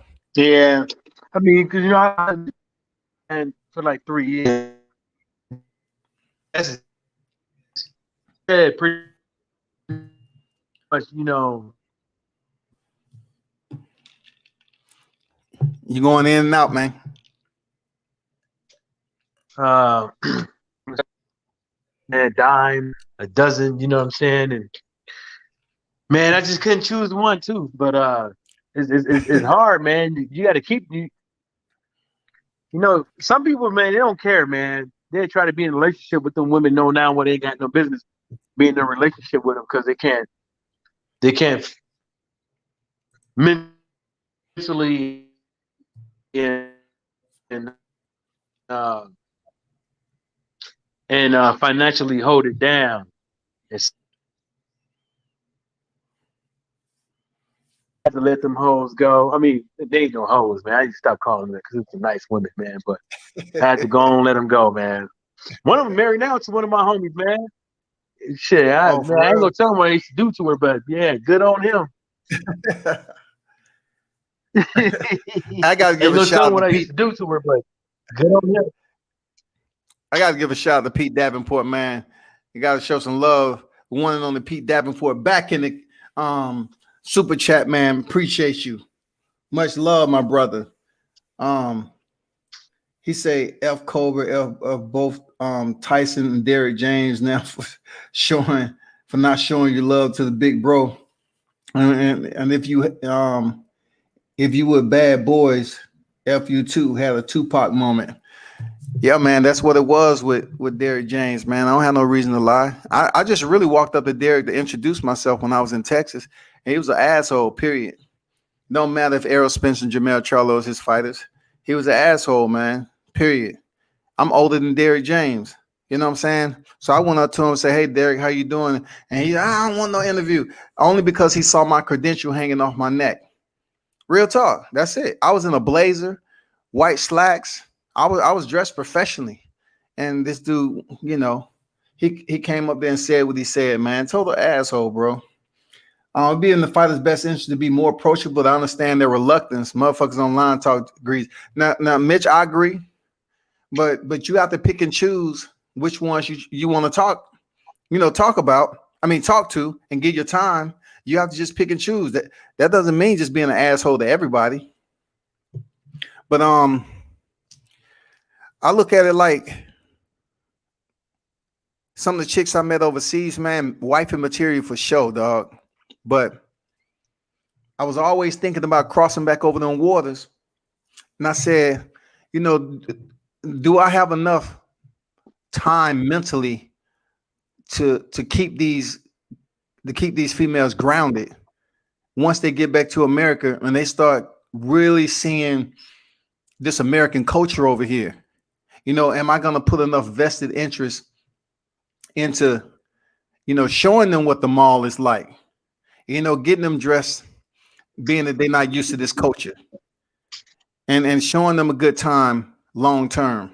And I just found out, real talk, you talking about somebody who was married for 19 years, we can have a female that's doing the best for us. But after a while, either that shit gonna get old or it's gonna get burned the fuck down. Mm. You know what I'm saying? And the bad chicks I met over there, I was like, damn, this is what I always thought. I remember the first time I was dating this dark-skinned African chick. I said, God damn.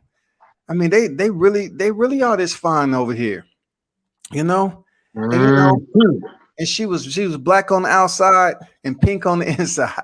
Black coffee, no sugar, no cream. I was like, damn, I can't believe I even got this chick.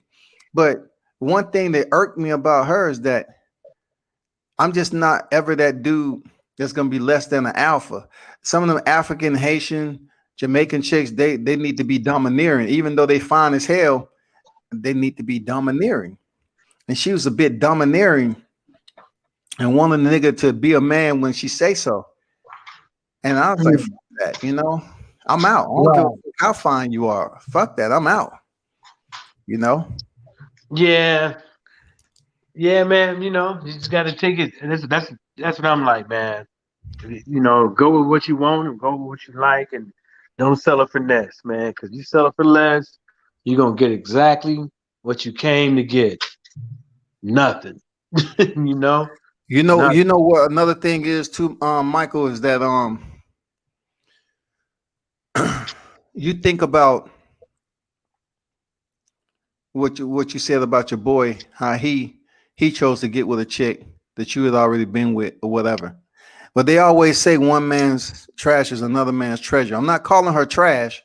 I'm just saying a lot of chicks that we deal with in life, they already been with another man. It's just the fact that we don't know that man, so we cool with it.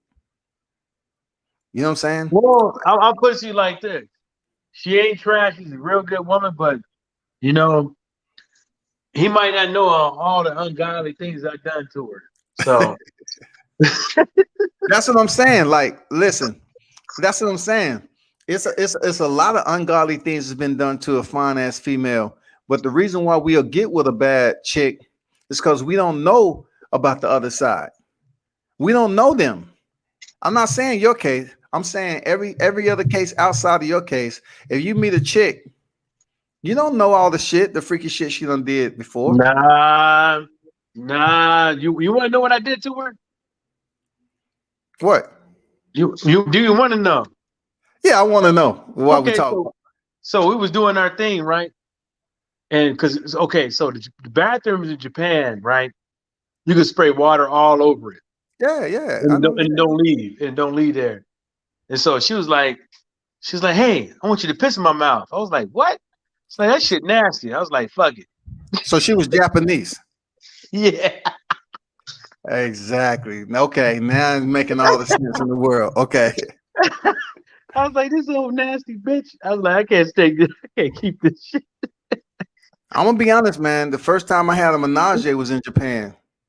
Oh man. Because the Japanese chicks, man, they believe they have them love hotels. I know you know what I'm talking about, where you can walk up there and they have the different sceneries. I always used to tell people, I was like, man, that shit is the bomb. Like, that shit is on point to have rooms set up to basically satisfy your sexual fantasy. They don't cost that much either. They don't cost that much, man. But you can't stay up in there and chill. Shit, you gonna pay. They don't cost that much, man. Like, I was in one. I went to one. Me and my homegirl, and we went there like before we went out clubbing, and I think we only spent like what, $60. And then, you know what I'm saying. But the thing about it is the cleanliness, the amenities you get, and stuff like that. Like some of those ones, it just be small as hell and stuff like that. These hotels that he's talking about is you're not staying there overnight. If you're staying overnight, you're gonna be paying overnight prices. But if it's for a few hours, it's like $40, $60. You know, the one I've been to, you know. Oh, somebody said shout out. Pete Davenport said shout out to Black on the outside, Pink in the inside. That should be a new song.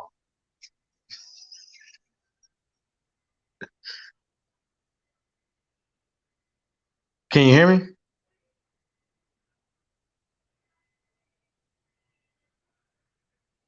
I think my shit cut off again. Well, I got to go anyways, man. I got to get on this barbecue grill, get on these wings. I'll see y'all later.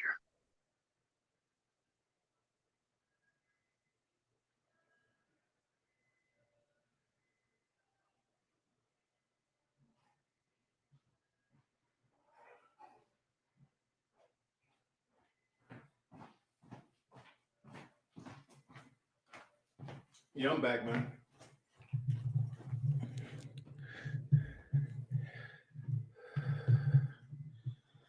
Sometimes you have to settle with that 7. Sometimes you have to settle with that 7. Absolutely, Jay. Shit, you up here discarding 7s. That might be the damn dime you're looking for. You know what I'm saying? Pete says, shout out to the Black on the outside, Pink on the inside. Yes, sir. I mean, that doesn't go for everybody now. That doesn't go for everybody. The past, I don't ask. You won't get the chance to hurt my ego. And that's smart. As men, that's smart to understand. Some of us don't really find that shit out until it's too late. You should never ask a female her body count unless you're going to tell her your body count. And if your body count exceeds hers, you shouldn't sit up here and act like she did something wrong. But when it comes to a men, we already know what the wrench is, so to speak, that turn the nuts and bolts to that whole conversation. That's what we carry. You know what I'm saying? When it comes down to the dick part of it, that's what changes conversations. So that's why I said we date a lot of women who had other men, and not to mention women that you meet that was in college. You know, those women that you meet and they say, oh man, I did 4 years in college. Right there, your maturity red light should be on right there. Because a lot of these girls was buck ass wild in college, man. Jay, I became a take it for the team guy now. I'm not doing too much chasing. Fuck that, Pete. I have to, if I'm taking it for the team, she still has to have some value to my sacrifice. If I'm taking it for the team, she gotta have some value for the sacrifice, dog. You know what I'm saying? She might not be that cute in the face, but she might be thick in the waist. I mean, she got to have something. I can't be taking a team and every time I want to be around this female, I got to drink a 6-pack. 2 nickels make a dime. Hey, you ain't never lied. But one thing about me, man, I look at 2 nickels and both of them motherfuckers has to be maintenance the same. Real talk. 2 nickels, you have to maintenance 2 nickels. You know what I'm saying? So why not just get a nickel, 1 nickel, and go on about your business? You can have 3 nickels. You're still gonna have to pay and maintenance those 3 nickels. I always look at shit when it comes to females money wise. Down here in the ATL, right? You have females with hair down to their waist. So, of course, the conversation I have, I always ask, like, what, man, your hair is beautiful. You know, let me ask you, what does that usually cost for you to keep it up? And the numbers these chicks be putting out there per month is 600 plus. That is a car note.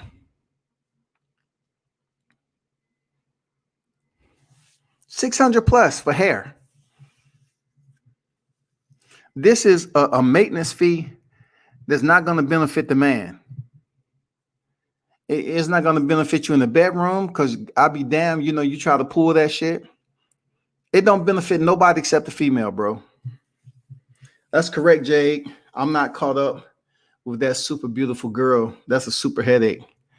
It is, man. It's a super headache, man. And then, the first couple of times you actually lay it down, is that shit really going to be genuine affection between y'all? Or she's just going to be acting like a motherfucking call girl enough to, satisfy you so she can ask you for some money after it's all over with? You know what I'm saying? I mean, that's a big question of the day right there. It's a huge question, man. Is she laying down genuinely because she want to be with you? Or she's just trying to be with you just enough, satisfy your needs and shit to get to that wallet? You think you're getting a beautiful woman, a beautiful grown woman, freak in the bed. Somebody got to active that freak.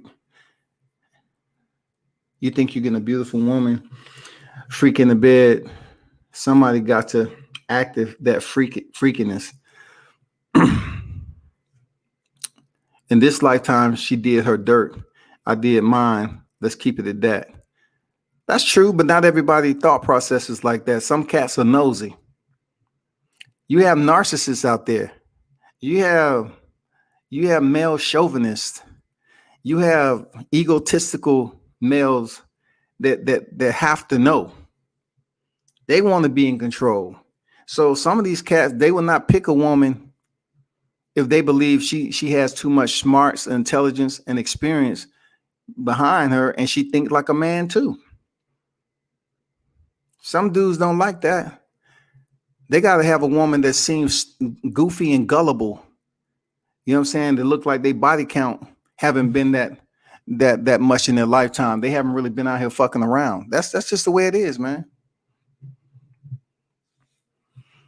I think most of us, when we picked up a woman, shit, we used to say in the military, she arrived to you freshly fucked. That woman arrived to you freshly fucked, man. And then what's wild about us, right, fellas? We'll talk to a woman with a kid already, a kid or two. You have to understand how many times she laid down with that man, if she have cut it off or not. They might be still sleeping together, but she had a kid with him. So that's plenty of times they laid down together and slept and was affectionate. So he's pretty much cultivated that damn garden plenty of times before you came on the scene. So you can't sit there and act like just because she has a kid and she has a baby father, that's the only nigga she been fucking. It don't work like that, shawty. If you can't front that 600, she not fucking with you. Nah, hell no. Even put it this way, that J8, let's just say you can front half of that 6. You better find some type of way to front the rest of the 6. You know what I'm saying? Shout out to Pete Davenport once again, man, for the donation in the super chat. Appreciate you. One love, my brother. That's why I don't respect some of these celebrities messing with women who don't give you the time of day without money. Only thing I can say about that, Pete, is you have individuals that's all about the curiosity. When I was in California, I'm not gonna lie, I seen some beautiful women, not the most beautiful women I've seen in life, but I seen some beautiful women over there. The lifestyle these women live is much different than you and I, because you and I, common sense wise, is certain money that we're not gonna reach in our pocket for, because we just don't see the logic in it. Even though she bad, we just don't see the logic in long term and saying, I'm willing to keep her. This is what I'm willing to do for her. In California, right? These women would get with a man for the lifestyle. If they find out you have a nice sports car, anything, it's not much more you have to do. Because if you're in California, a lot of these women, they have pretty decent income themselves. If you in that general area where you have rich people going back and forth. So they'll fuck around with each other, even though they don't plan on making it long term. They'll just go out. They enjoy the damn festivities. They love to drink wine, love to go to the beaches. That's their lifestyle. Me, I couldn't do that shit every day. I couldn't sit up there with the sunshine and shit, the weather, beautiful women, and pretty much pay for that lifestyle. You got to have your shit together. And them motherfuckers in California, they'll sit up there and play around with a lifestyle which they know is nothing long-term or value to it. They don't care. They'll go to these parties, do the drugs, get fucked up, live that lavish lifestyle, so many Lambos outside, Bentleys, man, all that shit. But the relationship only lasts a couple months. Then they move on to the next one. They enjoyed it. They moving on to the next one, man. They don't give a fuck.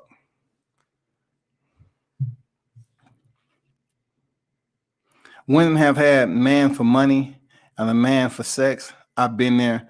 Women would have a man for money and a man for sex.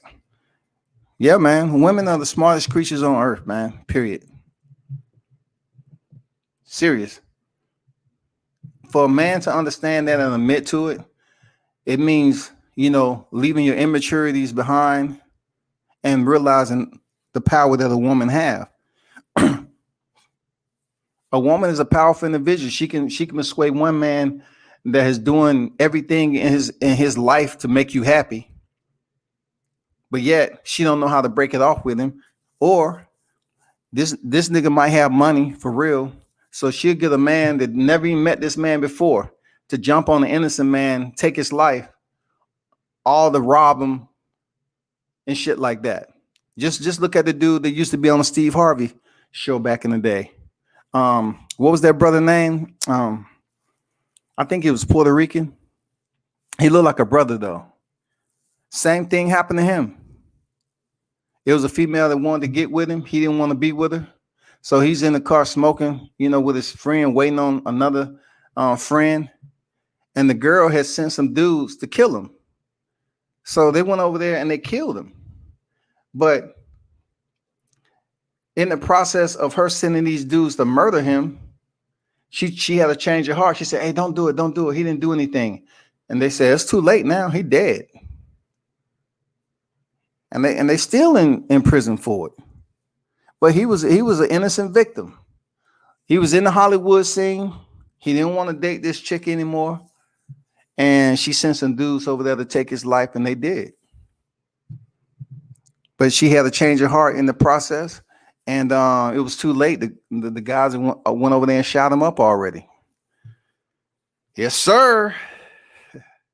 A California chick would get smashed in the back of a Lexus. That's lavish for them. It's according to what part of California you at now. You can still be pushing a Corolla and still get a pretty nice chick smashed in the back. You get a Honda Accord in that motherfucker, Jay. You can get a Honda Accord in that bitch, dog. According to what part of California you in, man. I don't know what females are those telling them no. Like, in order for you for a female to be talking about no, you have to be in some type of relationship with them. You know what I'm saying? Like, if you're in a relationship with them and you did things for her already, and she don't want to hear no, that means you done spoiled her a little bit. That's the only thing I can say. You spoiled her. The game has changed. A broke nigga can't be in here, with a bad bitch and think she's gonna be all about him when he broke. If she totally understand that the reason why he don't have as much money as he should because he's taking care of her. She might be a different type of bitch. She might understand though. She said, okay, I know he's spending his money on me. I'm gonna stay with him. I'm good. You know, he's spending his money on me. That's why he don't have no money. But if you want them dudes that you perpetrate or you pretended to have more than what you actually got, that's a different story. You ain't keeping that female. Let's just say you was dating and y'all never slept over one another's crib or whatever the case, and you just been splurging like you got that shit. And then she said, you know what? I want to do something different. Let's go on a little small trip. Shit. No, we ain't going on no trip because I ain't got funds like that. What? You've been taking care of me 2 months already. Buying me shit from the mall, all that. And we can't go on a little small trip? No, I can't afford it. Then you see what type of person you with. Either she gonna hold you down or she gonna be out the door.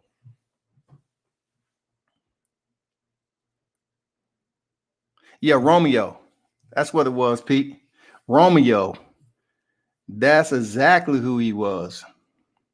D Hodges, what's good, OG? Well, World Combat Sports chat. Salute everyone. What's good, D? How you feeling, bro? Oh, most definitely. I always say, just have an average living means. Car, job, place to sleep. These women will come. Sure enough. Don't try to have anything more than that. If a female wants you to have more than that, then she should have brought it to the table herself. She need to make sure her shit is together.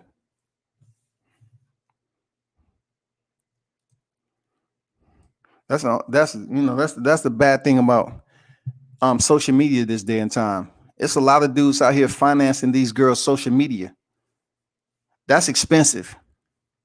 That social media shit is expensive. For them females to maintain a lifestyle like that and get their hair done, not so much the outfits, because sometimes you can put different outfits together. It's still old shit that you have in the house. You can put all that shit together and make it look real nice. Plus, they got filters today. But for them to sit up there and finance that lavish lifestyle, shit, you gotta have time and effort in that. I don't like no IG chick. I see enough of them down here, and these females don't look the same as they do on the IG. They got like 3 or 4 layers of makeup on. What I can say is they keep their doctor's appointment. A lot of these girls at a younger age now getting surgery. And their mentality is they get the surgery done. It's just like customizing a car. They feel like they continue to customize themselves, the more expensive they become. You know what I'm saying? So they putting little bits and pieces together, getting the ass done, the breast augmentation, and everything else. They feel like the appraisal of their body and who they are as a person has went up, dog. So they try to treat the niggas that come up and talk to them. They look you up and down. Man, you ain't got shit I want. I don't see no Gucci. I don't see no Versace, Balenciaga. I don't see none of that shit. My price tag went up. You know how much I paid for this body? Motherfuckers will be talking shit like that now. No, I don't know how much you paid for it because I didn't come here to get an estimate.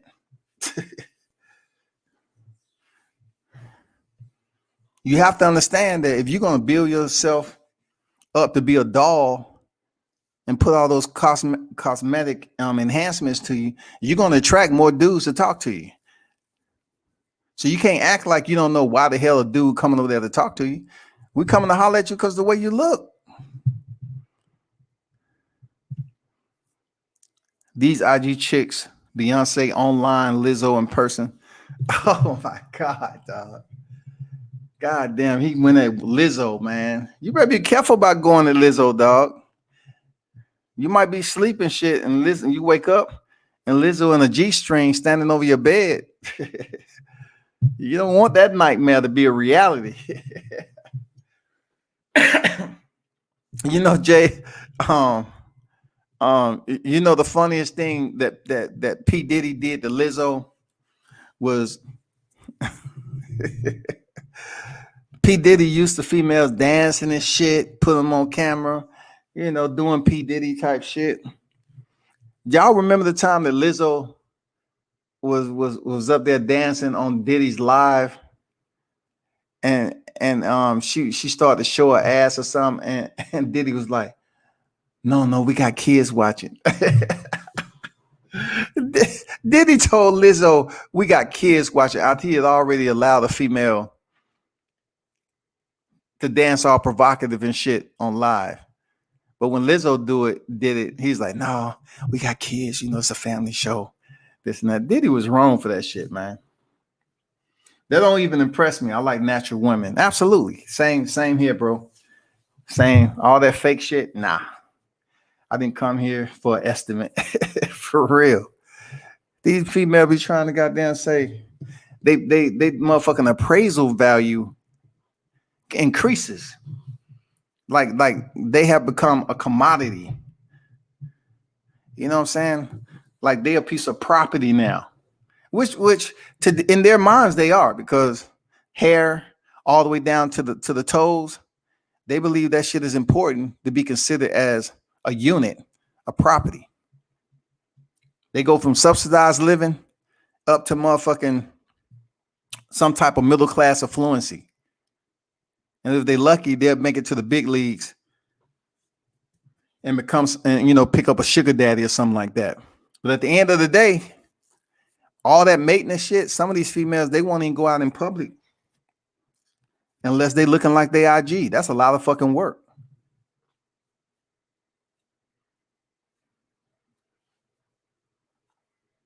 That's a lot of work, people. But goddamn, I've been on here 3.5, man. Appreciate everyone for pulling up. Real talk. We're gonna chop it up again, man. Real talk. Shout out to Pete Davenport for the donations, my brother. One love to you.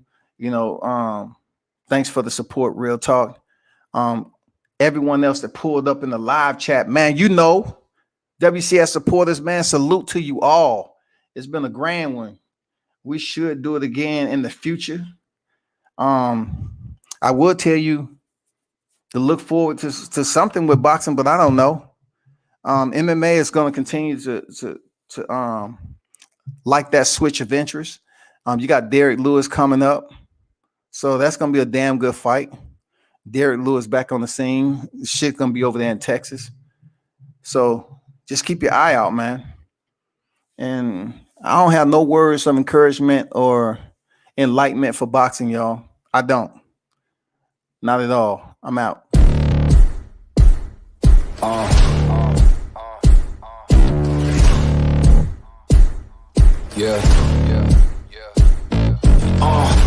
Pardon me and my tone. You can't step to my throne. They ain't working like me. I did this on my own. You asking where we been, huh? I don't know where to begin, huh? All this dirt on my skin. I just came here to win. I'm more than a man, I'm a monster. Somebody call a pastor, doctor. I got a 6 sense for imposters. So now I'm coming for the whole roster. It's not a game, why you playing with me? You could double back, lose track, try and hang with me. It must be in my veins, something you can't tame, cause I break the chains. Can't control me. I got the power, I got the keys, cause I break the chains. They try to hold me, I'ma push back, just wait and you'll see.